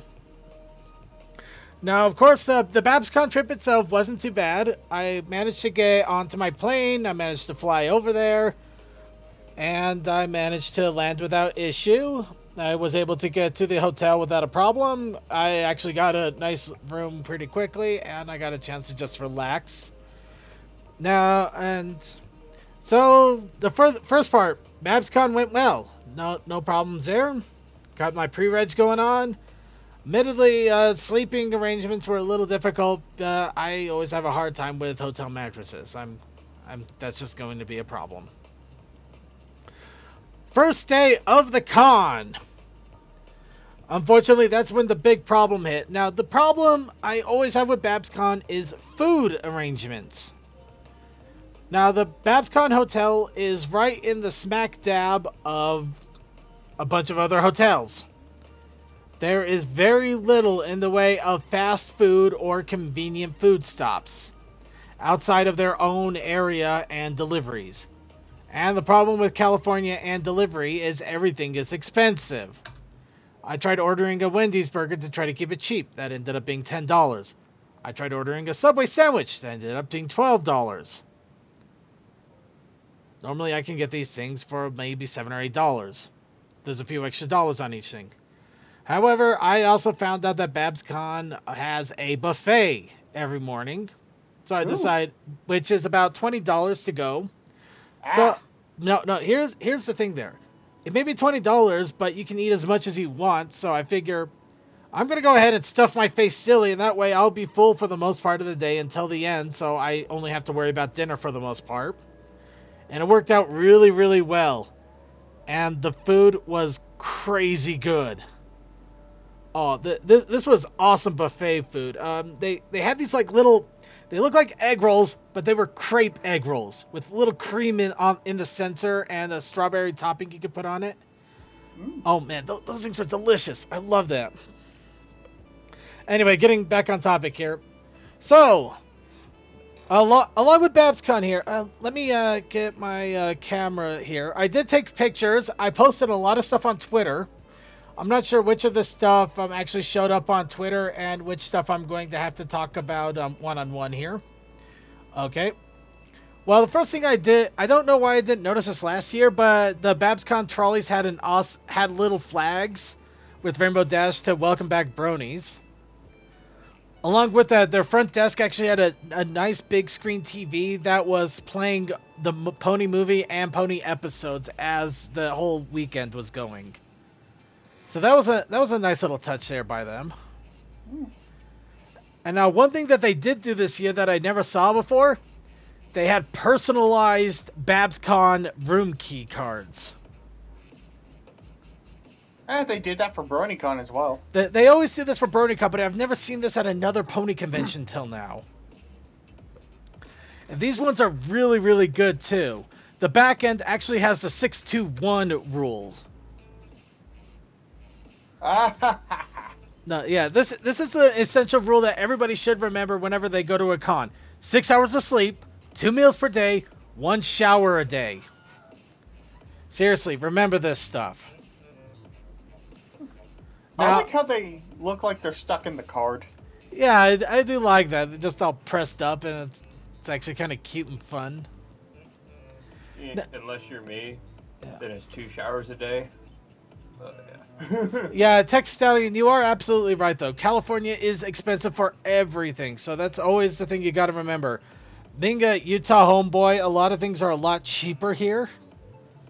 So, yeah, California... You can get everything for dirt cheap. Like, you can look at a hotel for about $50 here. It's great. Well, maybe not 50. Maybe not $50. I get about 70 or 80. But okay, a motel. You can get a motel for 50. Motel, fair enough. I'll give you that. Yeah. All right. But yeah, I got the chat rooms up here. So if you guys have any questions, thoughts, or anything, be sure to throw them out there. Now the other thing I did is door spam.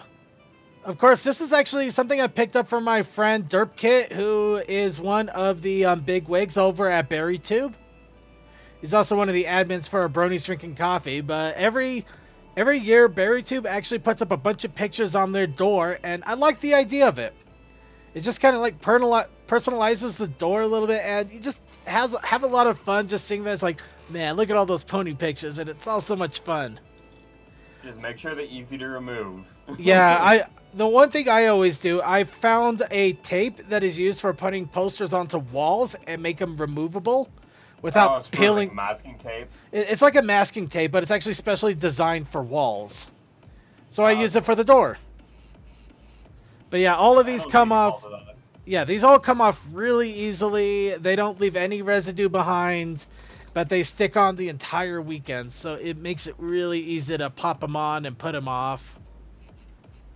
But yeah, I ended up actually doing a shout out on several different image boards asking for pictures because the normal contact that I have, unfortunately, was having some issues. And they delivered. These were actually selected out of 100 different pictures that I got hit with. So there was a lot I didn't get a chance to do. Yeah, I do gotta wonder though. Yeah, non-convention goers that go to this, they probably are wondering what the hell is going on with all of this. At the same time, I don't really care. It's a lot of fun. They can deal with it. Yeah, I don't care. I don't care. Okay. He does not care. I do not care. But instead, I'm gonna go ahead. Yeah, there was a lot of fun here, but they even had their 18 plus panels, which were really hilarious because they had this little poster in front of them. Totally adult badge, Mr. Stallion, sir. I wonder who the 2 ponies are they're trying to get in. Oh, those are just the full version of the con mascots. But I don't know their actual names, but they're the con mascots. I know that much. I remember I seen a video of somebody, well, actually 2 guys. They found a really long trench coat, and somebody videoed them from out in the hall. One of them jumped up on the other guy's shoulder, stood up, and put a trench coat over each other, and walked in like, I am an adult. Oh, I found their names. It was great. And I can't remember what that video was. I should have posted it. It makes me very sad now. All right. Well, yeah. What were the names? Okay, the brown one is Copper Chip. The All right. one with the colorful hair is Golden Gates. Mhm. And the silver one is Silver Span. Nice. All right. Of course, they also have the con booklet, which they encourage people to autograph and sign and do all sorts of fun things. I took up an entire page saying, quote, "Dear Babscon, jelly-filled apple muffins. That is all." and the really horrible sketch picture. It was with a pen, so I'm not surprised it was that bad. Alright, and here's a fun little video here, and I was actually going to give this to Coal Dust, but I didn't. Yep. It's about almost 3 minutes long. Yep, this has to do with trains. I'm sure of it. It does. Oh, is that the thing that I posted, or is that something else? This is the train that the Railroad Bronies set up so far twice. So far, one last year, one this year. So I think they do this every year. Oh, they got some N scale action in there as well, by the looks of it. I'll bet you're enjoying this, Cole. Oh, Southern Pacific. Nice.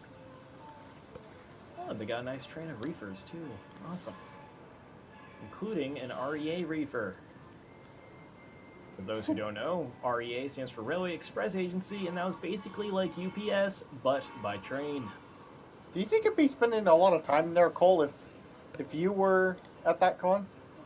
I might try and strike up some conversations with them, but I'm mostly into northeastern roads, and these seem to be mostly western, so I'm not really sure how much I'd be able to talk to them about. I don't know. It might be a good idea for comparison because if you're. I am a part of their Discord server, and believe it or not, I actually don't post in there very often. I really need to work on that. They've got 2 scales worth of trains there. Looks like 3 actually. Yeah, they tend to have a big one, a mini one, and a small one. The small one was not running though. The small one is N scale, by the way. That's O gauge is the 3 rail. The next one down, the middle one is HO, which literally stands for half of O scale, and that's 1/87th scale. And then there's N scale, which varies from nation to nation. I think for Japanese model trains, it is 150th scale, but only for the stuff that is not the high speed rail, but the small commuter trains and freight runs. This is more than you ever needed to know about model trains, by the way, unless you're planning on getting to the hobby, which, if you are planning on it, hit me up. I've got info. Also, I just really like talking about trains. And models in general. And just so you know, you wouldn't think of it, painting little 1-inch models is very exhausting. Oh, yeah. Yeah, no. Trust me. I know. It's like after you paint 3 of them, you're like, I am done. Actually, the smaller the scale, the easier it gets in the sense, or there's like a sweet spot where it's like, okay, this is just small enough. I don't have to worry about anyone giving a good look at it. I'd call that N scale probably about. N scale's the point where it's like you won't have to worry so much about people staring at it a ton. All right, but yeah, that was a video of it. Nice. All right. Now the next fun thing is I was able to actually get into the party room for the MLP SciTube anniversary team. It's also a bunch of. Oh, that's awesome. Yep. And we did chat up with them a little bit, and I got to try out a homebrew that they have called Kirin P. Or Kirin Beer, really. How was it? It was really good. It has a nice citrusy taste to it. I'm hoping that I can get another chance at it over at Everfree this year. By the way, have you considered, since that's an entire group of people who put on that event, have you ever considered bringing them on for an interview? Well, considering I just barely recently got contact with them, not yet. Okay. Yeah, I wanted to warm up to them a little bit. Plus, I kind of have social issues, so it was anxiety inducing enough just to get in there. So you need somebody like me in there then. Probably.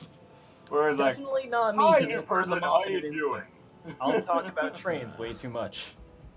So much trains. Don't worry, Circuit. I have worse social issues than you do. All right, and also I did go to a bunch of different panels. Some of them about bad fanfics. Here's some of the worst fanfics that is recommended to read because they also they might be intended troll ones, like Harry Potter and the Methods of Rationality, HHHHHH, Metroid High School, Twilight, a girl who was in love with a vampire, Works by Comic Snicks, and Works by Shakespeare Hemingway, apparently. Wow, that's a lot of works. We also read a little bit of My Immortal. It's more horrible than I ever imagined it could be. I think I know where that Twilight girl is going. Any case, moving back on track here, let's take a look at the merchandise haul. Because as with every con, I spend way too much money than I really should have buying a bunch of crap that I am going to put on my shelves and cherish it forever because I'm just that kind of guy. But merchandise aplenty. So let's go ahead and start over here. I managed to pick up a new Fallout Equestria book called Dead Tree from Fiara the Tank Girl. The special thing about this book, this is actually 100% original content. It can actually be sold at Barnes & Noble without infringing any copyright or any issues. Which no other quote-unquote published book can claim. So that's pretty awesome. Also got a 100-piece puzzle of this awesome scenery that I've seen that this artist has done a few years back. It's just this big scene of this tower. You got ponies all over the place, each of them doing something a little bit different, and the whole image itself is amazing. I'm sorry, did you say 100-piece or 1,000-piece? I meant 1,000-piece. I apologize. Because that thing is enormous, beautiful. Oh, it is beautiful, but I also got a blanket of that, but I don't know if I have a picture of that due to complications. But You know, now that I know that that's in puzzle form, I'm going to be searching for that at the next next convention. I say a few, just the one. Yeah, I'm hoping that he'll be there so you can pick it up too. I'm glad I got mine though. And apparently the puzzle is actually an extended version of the image. There's a little bit more that they added to it because of last season, including the Kirin. Nice. You can actually see the Kirin at the top right there. Oh shit, that's awesome. Yes, I need it. Okay, I need it. Also, now that you said like massive puzzle and also 100-piece, I'm just imagining how amazing it would be. No, I'm amazing how amazing it would be to just have a puzzle that looks super big and elaborate, but it's actually deceiving, where it's got little marks, like it's got markings on it to deceive the eye into thinking that there are more puzzle pieces than there are, when in actuality it is a 100-piece puzzle that looks like it's for 1,000. That's evil. I love it. That is It crazy. sounds marketable. I want to do it. I like that idea. But moving on here, you also can see I got some ship fit cards. Actually, one of them I got because I trolled Children of Kefensi. I trolled them. They had a challenge where show them a Starlight Glimmer card and they will give you one. They had a Starlight Glimmer card as one of their display props. I showed them their Starlight Glimmer card, and they're just like, you know what? That's exactly what it says. You win on the technicality. Here's your card. That's the best way to win. Yes, they're gonna change the wording on that now because of me, but I am so happy I won that. So what I'm getting out of this is the next time I go to a convention, I need to bring a little bit of cardstock paper and get really good at drawing Starlight on the fly. That could also work too. Go for that. Go for that. But I think they were asking for a ship fit card of Starlight, so maybe I should bring mine just in case. Okay, it just in case you're traveling with me through the buying stuff area, if this is the case. It might be. Although I will definitely try the drawing something on the fly first. I need to collect some cardboard. That works too. You can also see I got a coffee cup. I got a few bath bombs. Those actually came free from one of my roommates because they didn't want them. And I'm always curious to try bath bombs. I also got a spray scent. Yes, that's actually a cologne.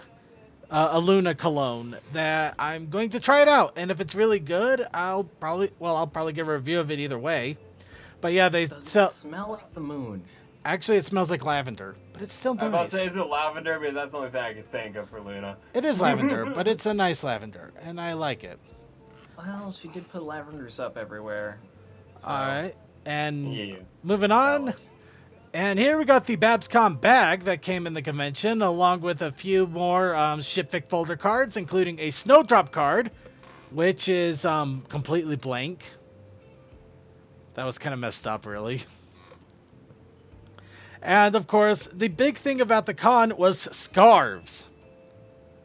Scarves is apparently the big item. Everybody had a different type of scarf. Of course, I had a 4chan scarf already from a couple of years ago, but they had a Kieran scarf, they had a Babscon scarf, they had a Fallout Equestria scarf.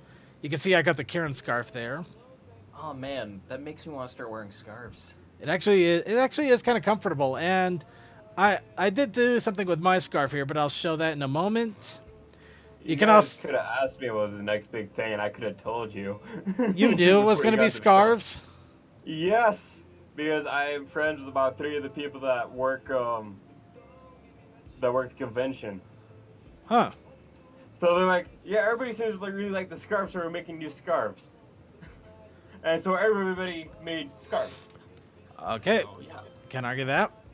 Here you can see more shipfic cards. I'm not sure if I actually have those sets, so if it ends up being some I already have, there's probably going to be a free giveaway of some shipfic sets.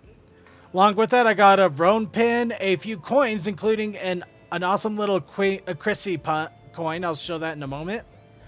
Along with that, I got a Twilight Sparkle pillowcase and a Twilight Sparkle pillowcase. And a little miniature Twilight Sparkle pillow. It's right here in my hands. It's cute. And what's with the giant Twilight legs that we're seeing?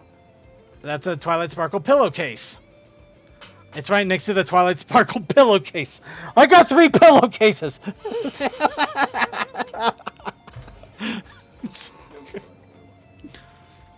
And yeah, I didn't realize that that there was such a glare on the card. I do apologize for that. I'm hoping I got some close-up shots of them so I can show them off a little bit better. But you can see that, yeah, Babscon had their own official scarf there. I got a hold of that. And here you can see the Babscon shirt that I got, along with a business casual Twilight Sparkle shirt, because I want to be able to show off Pony even while I'm at work and somebody important is there. Screw you, work. Okay, so what's with that scarf with the less than 4 there? Okay, that's the MLP scarf that was actually done for the 2013 soccer tournament that 4chan did with all of the different boards, and MLP ended up being the big winner. Right. Yep, so somebody in Celebration decided to make a bunch of scarves. I managed to find out about it, and I got a hold of one. I was just wondering about that, because I'd seen that at conventions in the past, and I never really knew why they, or like, you know, what they were about. But, oh, it's nice to have the context. Yep. Sweet. And I decided for a little fun challenge, any pins and badges I got, I was going to put on the scarf. So that's why you see the badges all over the place on that scarf. Along with that, though, I got some scarf with any and all pins you could get during the weekend. Well, pins that I like that I could get. I could get so many more, but I kept my funds low for reasons. I like that Taco Bell pin. Oh, it's not a pin. That's actually a refrigerator magnet. It's on my fridge right That's now. nice. That is I got a really nice. question. Yeah? Did you buy Kieran socks? I did not see any Kieran socks. Hobbs is selling them. Aw. He made a big old bunch of socks with the Kieran on it, and it had like 2 emotions, one with the tongue sticking out and the one with the cat face. Aw, dang it. I hope do you know if he'll be there at Everfree? He probably will be. It's his job. He runs around, and that's what makes his income, is going to conventions. You're gonna have to give me some info then. I want to see if I can get a hold of those socks. He's the one that did the art for the Fallout Equestria book, and the Murky Number 7 book, and Pink Eyes, I believe, and he's now working on Project Horizons for the art for that book. I think I might have come across that table. I'm not sure. Hang Yeah, on, Hobbs Maxwell. So. I think we're missing a very important thing here, and that is, so he knows Hobbs. Circuit, you know something that you want to buy from Hobbs. I think that there are ways to make arrangements here. Well, fair enough, Yeah, but what I do is I buy them from Hobbs, and then I put it up by about 10% increase, and I sell it to him. Yeah, exactly. All right. Well, That's the way to do it. we'll get back on track there. Hobbs Meerkat. He does good art. Cool. We'll get Awesome. back on. We're gonna get back on track here real fast. It got some Prance cards up there, a few expansions, including a drinking one, a Roan coaster, and some people might be wondering what's going on with the Atavi holding a pillow print. I believe that is the meme picture that's going to be floating around at the cons this year. The year before that was like a smug Cadence picture, and the year before that was a Spitfire with her goggles knocked off and kind of in a conked out state. Well, all I can tell is that the Octavia is adorable. Oh, it's ridiculously adorable. I want one. That's why I got a hold of her. But if I see her at any more conventions, I'll try to grab a few so I can send it to you. Anyway, here is the Mayor's card set that I got. This is the 4th one they've come out with so far. You can also see that it's on top of another blanket here. This is actually a second iteration of the giant tapestry blanket, the same that the puzzle is made of. This is actually a much thicker blanket, so the picture is a lot more clear than it was on that big fuzzy blanket. Oh, nice. And it still looks really awesome. In fact, it was so awesome I had to buy it again because of that. That would explain why you have it in your possession. Yep. And now to prints. Here we got a beefish print right there, pile of socks. I got a fun little print there for getting the Twilight Sparkle pillowcase, Rainbow Dash carrying an egghead in a basket. Of course, there's also the awesome little print here that they did for the charity calendar. You can also see the charity calendar there at the left. And I think I got some close-ups of some of this stuff here. And yeah. Can I get context on Diet Furry there? Yes, you can. I actually wanted to get a better shot of that. Diet Furry. There was apparently a furry convention that happened a month or two prior, where they actually held a poll. Are bronies furries? The answers were yes, no, and they're diet furries. I believe Diet Furry actually won, but I'm not sure about who really won altogether. But apparently the context of that was so hilarious that somebody made Diet Furry badges, and I couldn't help but buy one. Because I thought it was funny. But you can also see right there, I got a couple of awesome art prints from Andy Price, which I am more than happy I got a hold of. And let's see here. And also, there's there's my lanyard and badge for the convention. There's also a little print that I got with the Dead Tree book. Here's the Andy Price sticker that I got. The many emotions of the main 6 and others.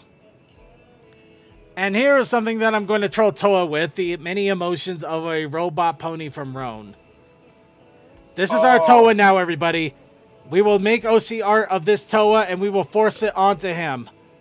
He will have a robot pony by the end of this month. Or so help me. I like that robot pony. I like that medic pony. It is funny. Yeah, DM12, I love the old ponies one. That was one of my favorite prints, and I was so worried I wasn't going to be able to get it. So I'm really, really happy that he still had some left when I finally got one. And also, here's a close-up of Diet Furry. Second, I'm down for doing that. I'm down for having a more expressive character, but I just like being a vice there. Yeah, and I just like trolling you. Alright, and that is it for the convention information. Thank you so much for paying attention to that. The whole convention itself was a lot of fun. My flight back, I actually had a little bit of luck. Apparently, they oversold the seats, and I was worried that they were going to have me move to a different plane. Instead, they pushed me up into the Comfort Plus. So basically, I got into the really big, cushy seats that are at least $200 more for free. And you get free alcohol in those seats. No, I didn't get any free alcohol. They still make you pay for the alcohol. They still make you pay for it. Well, I think Delta. You know, it was Delta. In Comfort Plus, you do get free alcohol. Huh. They didn't offer any. You have to ask for it. Darn. It's free. Fair enough, but hey, I got a free seat anyway, so I'm not complaining. Anyway, that was it for the Babscon convention. They already announced that there will be another one in 2020. I am going. So I will have the con report for the next Babscon. And with that, we're gonna go ahead and go into our video segment. Finally, I'm sure everybody is excited to finally see the videos of the week. Well, 2 weeks. That and we're at 7 minutes over our normal stopping time, or at least. Yeah, I know we're running behind. We're running behind massively here. So let's go ahead and get into this. So we're going to get to the video segment in 3, 2 now.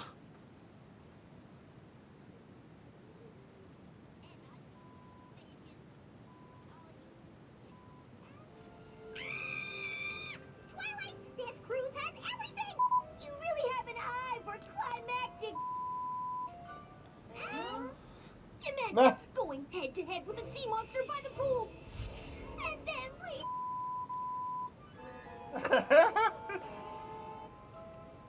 or we could do not that. What's the A GPS alert! We're in international waters. What does that mean? Tax free? I've waited my whole life to taste a cake like this. Oh God. That is the reason to put in that video. Just that one moment. Shove this 10-foot handkerchief down my. Oh, Trixie, you dirty girl. You're dirty, Trixie. Be mean. It just tells you how dirty your mind is, though, if you're just like, oh. It for everyone. Ouch. Her words just punched my It could be feelings. shoved Said you this could up take my it.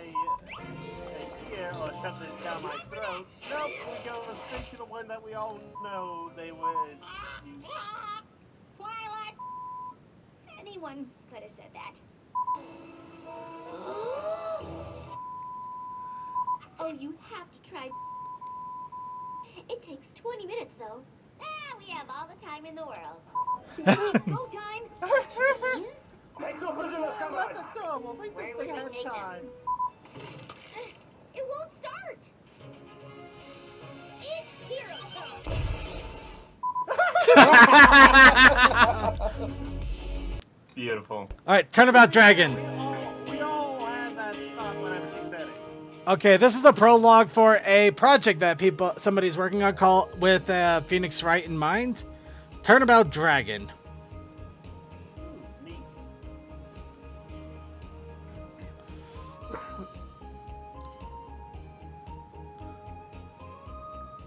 Hey, Apple Bloom, get ready. We're about to leave for the apple orchard today. Alrighty.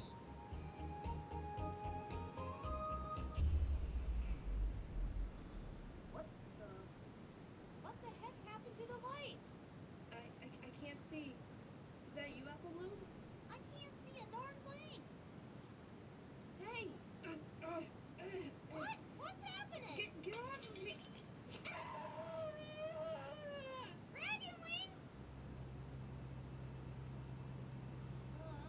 Where's the damn light switch? There we go. Dragon. Oh, sweet Celestia. No. No, they did God's work. They killed off a OC. Yeah. They killed off a bad OC. Please, help. You're coming with me. Not Donut steal anything but him. How? What the hell? I think it's What's supposed going to on be a unicorn. there? I think that was supposed to be a unicorn guard that was levitating her. There's something going on there. It's gotta be the worst unicorn guard in the world. You got a person bleeding out. They're just like, you're coming with me. Just floating a Stop. kid around. Stop right there, criminal scum. Stop at the name of the law. Alright, and now we got disconnected teaser. Oh, he's still a sweet roll.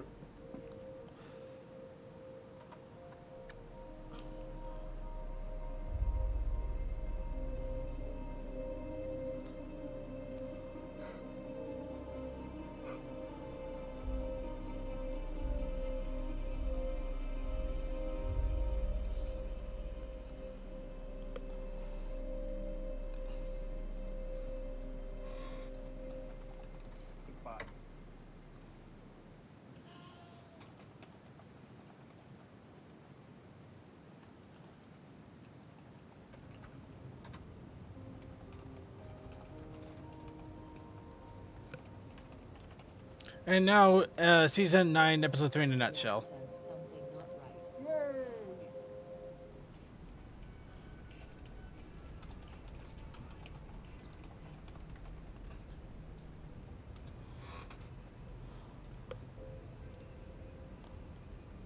The tree has exploded.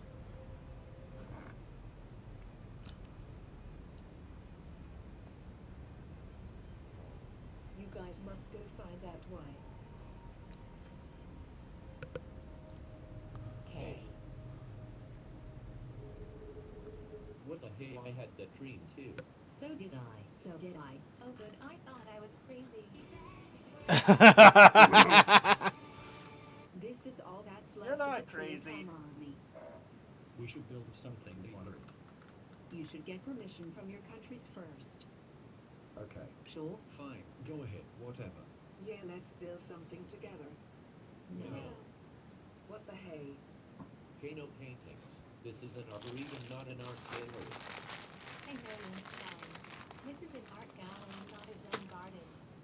Hey, no statues. This is a museum, not a. Argue. Stop fighting, let's work together. Okay. Let's sing. So lift a beam and build it strong. Work as a team. What a nice tree house. Yes. Wait, who turned it into a tree Also, planetarium? didn't Gallus say he doesn't sing?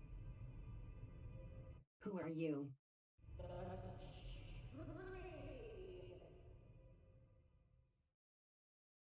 What the hey happened here? Tree. Oh, okay.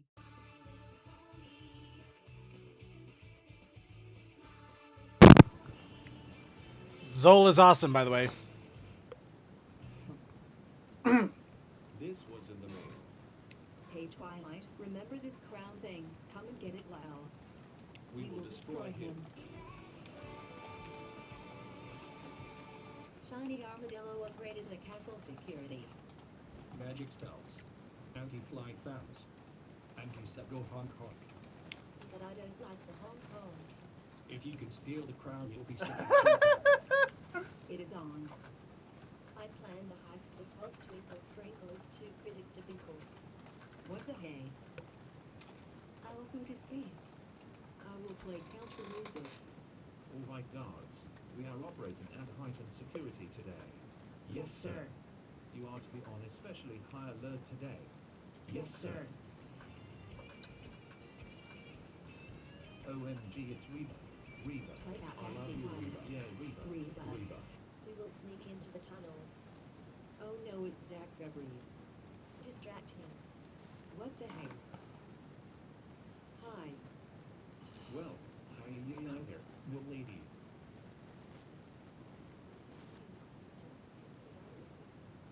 Just can't. You look good. Do go on bay. I love the way you constantly talk about yourself. Please, oh please give me some of that smexy monologue. Where shall I begin? Me, blah, blah, me, blah, me, blah, blah, blah, me, blah, blah, blah, me, blah. Hey, you, why aren't you at your post? Reba already left. Yeah, we got the crown. Oh no, trapdoor.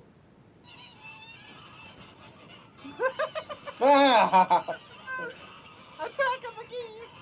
Attack I of the found geese! space. My concert ended. We got lost underground. We know we failed. We should do your plan this time. Okay. Okay, clearly this unit needs more discipline. Yes, ma'am. Even if you see your favorite celeb, you are not to be at your post. Is that understood? Yes, ma'am. Good. Is that cake? Yes, ma'am. Yay, we are in. But you still don't have the crown, Lal. But neither do you, Lal.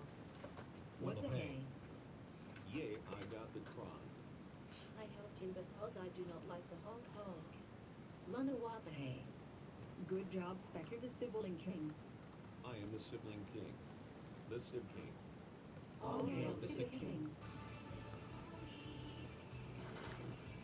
And now, Poker Face, source filmmaker collaboration.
Those expressions are magical.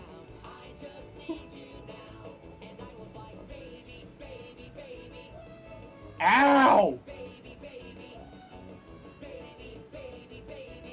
Justin Bieber, no! Well, it can't be helped. So what? I'm still a rock star. I've got my rock moves, and I don't need you. And guess what? I'm having more fun. And now that we're done, I'm gonna show you tonight. I'm alright. I'm just fine. And you're a tool. So what? I am a rock star. I've got my rock moves, and I don't want you tonight. I kissed a girl and I liked it. The taste of her cherry chapstick. I kissed a girl just to try it. I hope my boyfriend don't mind it. It felt so wrong, it felt so right. Don't mean I'm in love tonight. I kissed a girl and I liked it. I liked it, and I'd like to make myself believe that planet Earth turns slowly. It's hard to say that I'd rather stay awake when I'm asleep, 'cause everything is never as it seems. Blame it on the goose, got you feeling loose. Blame it on the throne, got you in the zone. Blame it on the alcohol. Blame it on the alcohol. Blame it on the vodka. Blame it on the Henny. Blame it on the blue cat, got you feeling dizzy. Blame it on the alcohol. Blame it on the alcohol. Shouties like a melody in my head that I can't keep. Got me singing like na na na na every day. It's like my iPod stuck on replay, stuck on replay, stuck on replay, replay. Ay. I swore I heard some of that from one of his previous songs. Might have.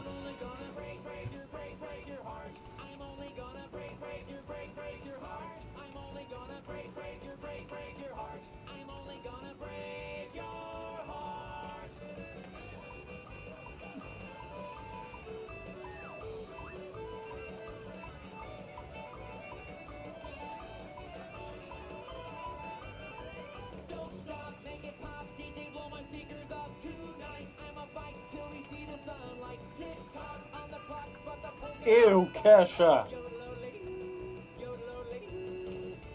Whoa! I fucking love Kesha.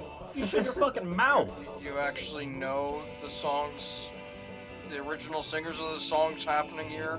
I just know that these are fun things that were mashed together because they were pop songs. But still, Kesha. I like Kesha. Fuck you.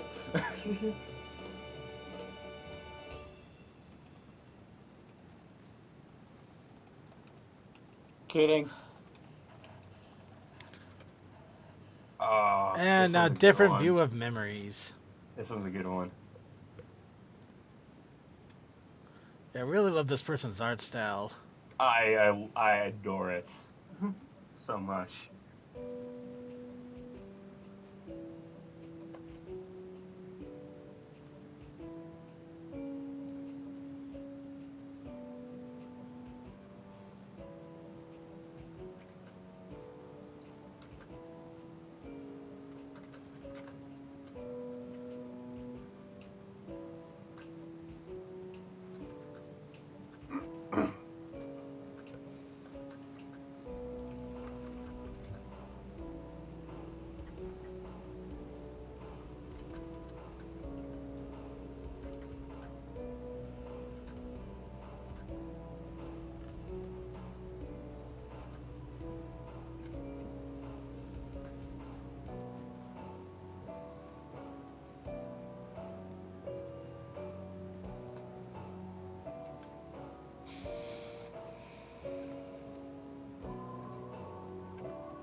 That was dark. Let's watch something else. It was good. No, let's rewatch it.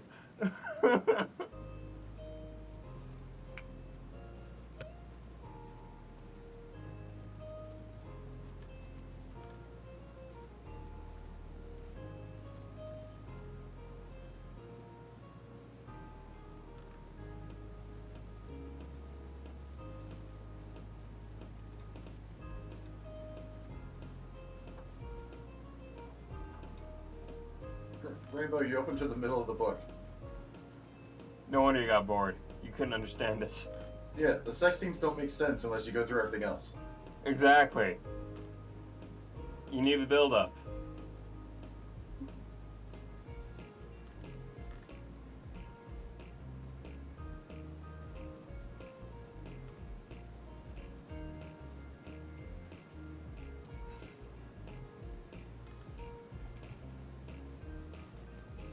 Oh, now you just ruined it.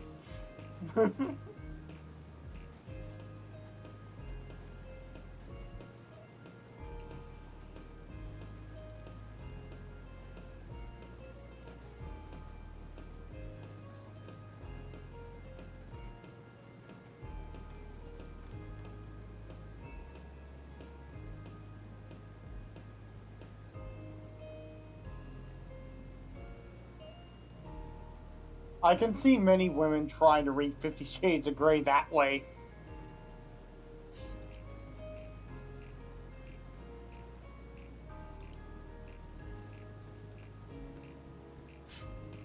And she's in the middle of nowhere. It's fine, just go back the same direction you came.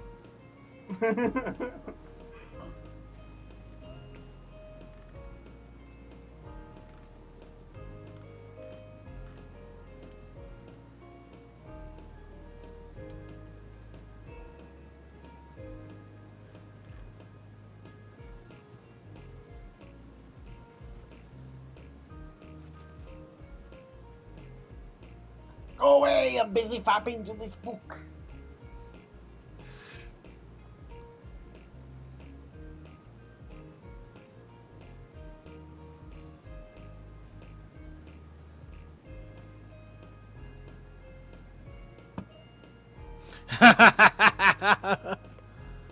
What? It's just words.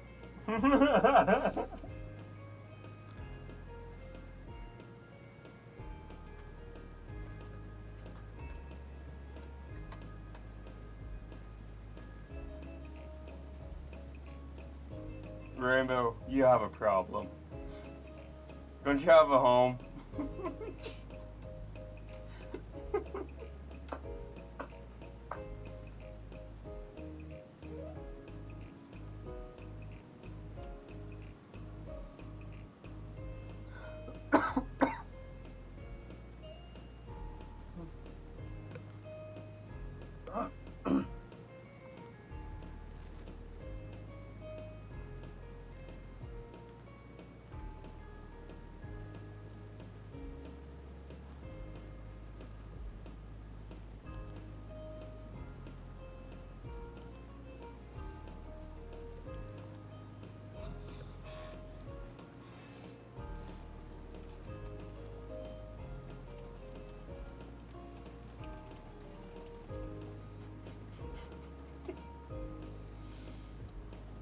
Uh-oh.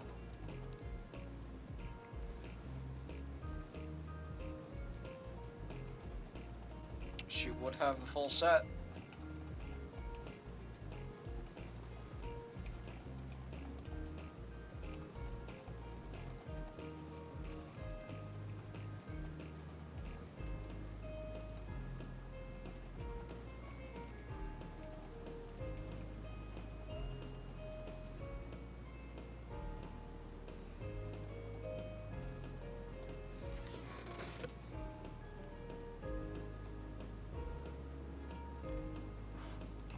Rainbow, you got an issue. Yeah, she doesn't have enough book. No, she had too much book.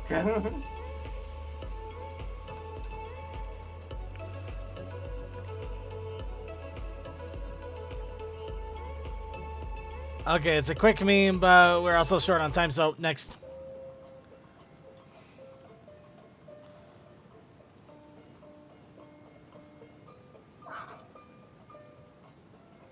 anime was that meme from? Yeah, I don't think it was an anime. I think it was just a weird meme that's been going on. Generally starts off as anime though, so I don't know. Usually, but I've seen it kind of. Okay, this is interesting and all, but some of those effects are hurting my eyes. Yeah, with the flickering.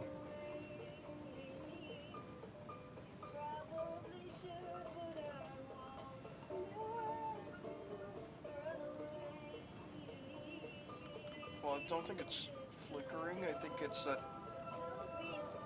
they're going between two frames, one of which is the base and one of which is slightly smeared. Yeah, that's what I mean by the flickering. Yeah.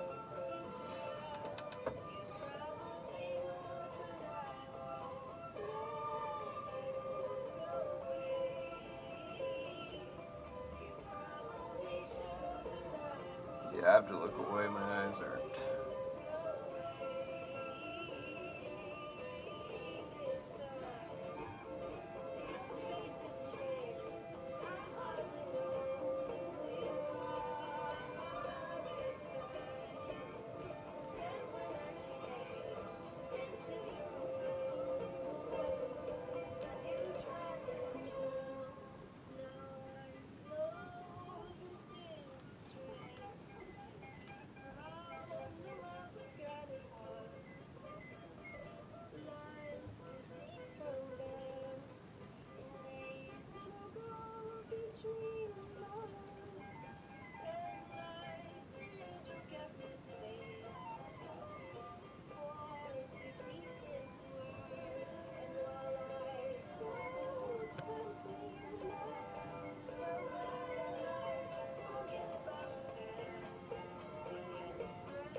Next, some comic dubs, which it means we're getting close to the end here.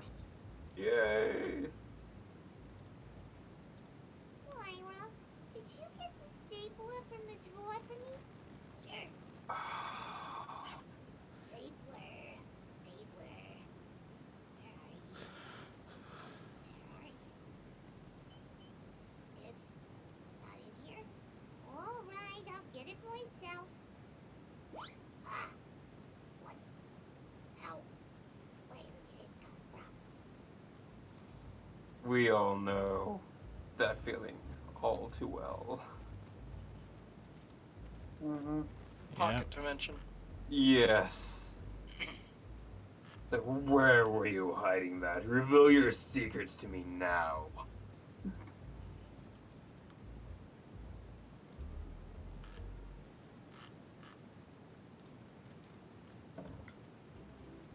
Last sighted of the season.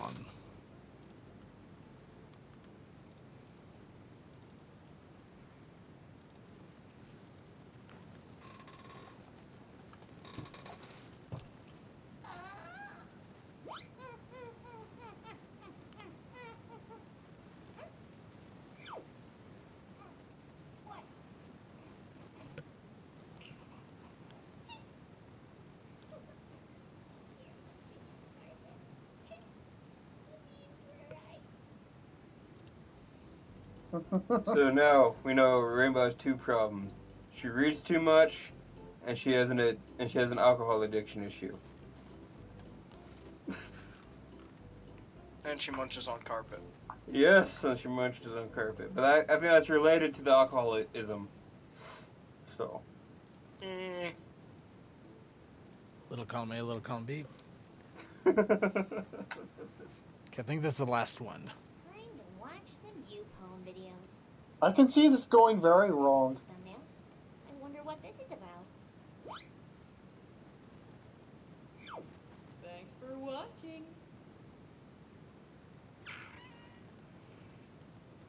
I need bleach for my eyes and brain and soul.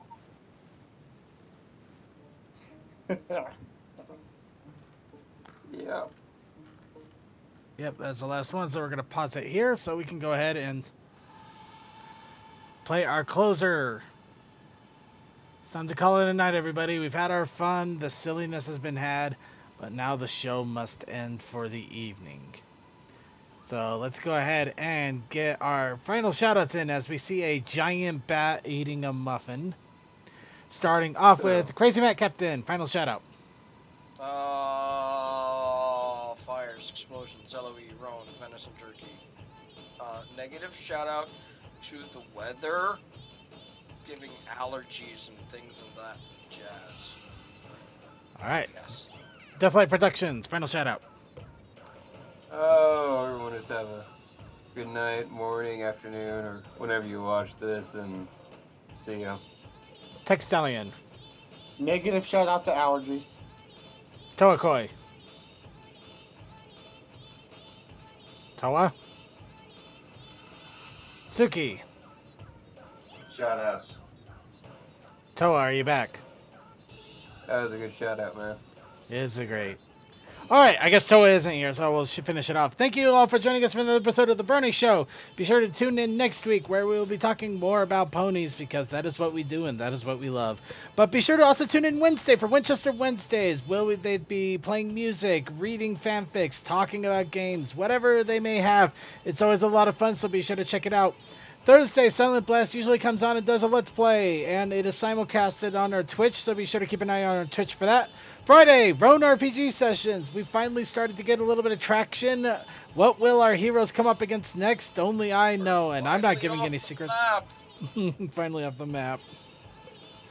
But secrets will be had. Things will happen. Who knows what it'll be, but we'll find out soon. Saturday!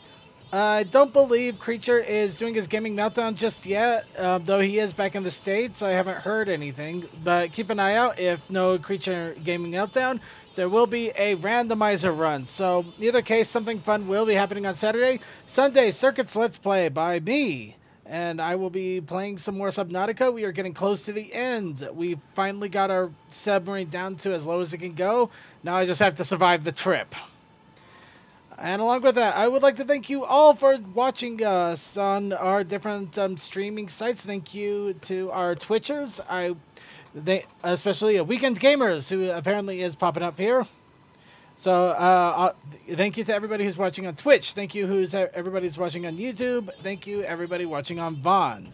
Also, I'd like to give a big shout out to all of our IRC chatters because I can read you right now. So let's go ahead and read out our IRCers. I'd like to thank Crazy Matt Captain for keeping an eye on chat. And then thank you to Clouded Deconquist, Coal Dust, Cool Dude, 13233, Cole, Sarcasm, Dimension, Eva Fan, Fantastic Fred, Glass4, Octavia Melody, Sonic 5421, Steam Engine, Techman, Textalion, Toakoi, Unidentified, 12435, and Vaguely Creepy. Also, a thank you to all of our archivers out there that are watching us on our YouTube uploads when we do get them uploaded. Thank you so much for making us a part of your weekly, daily, monthly regiment. Whenever you catch us, however you catch us, thank you so much for catching us and enjoying our show and our fun and our silliness. And let's go ahead and close it out here. Here's our closing video for the evening. Of course, The Tempest. Have a good night, everybody.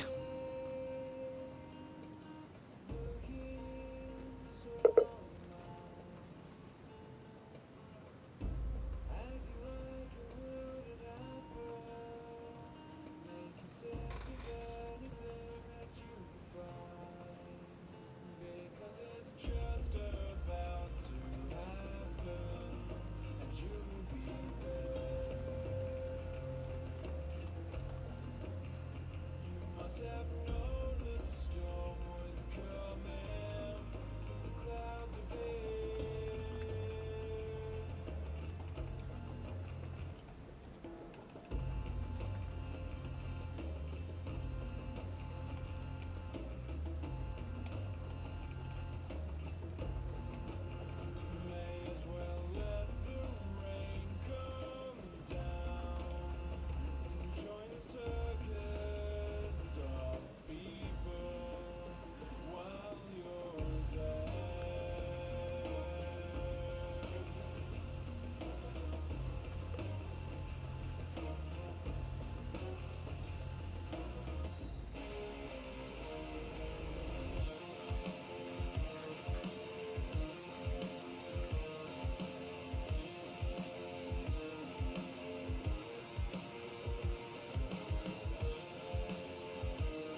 you see there's a petting zoo on board? Well, that's the show. Good night.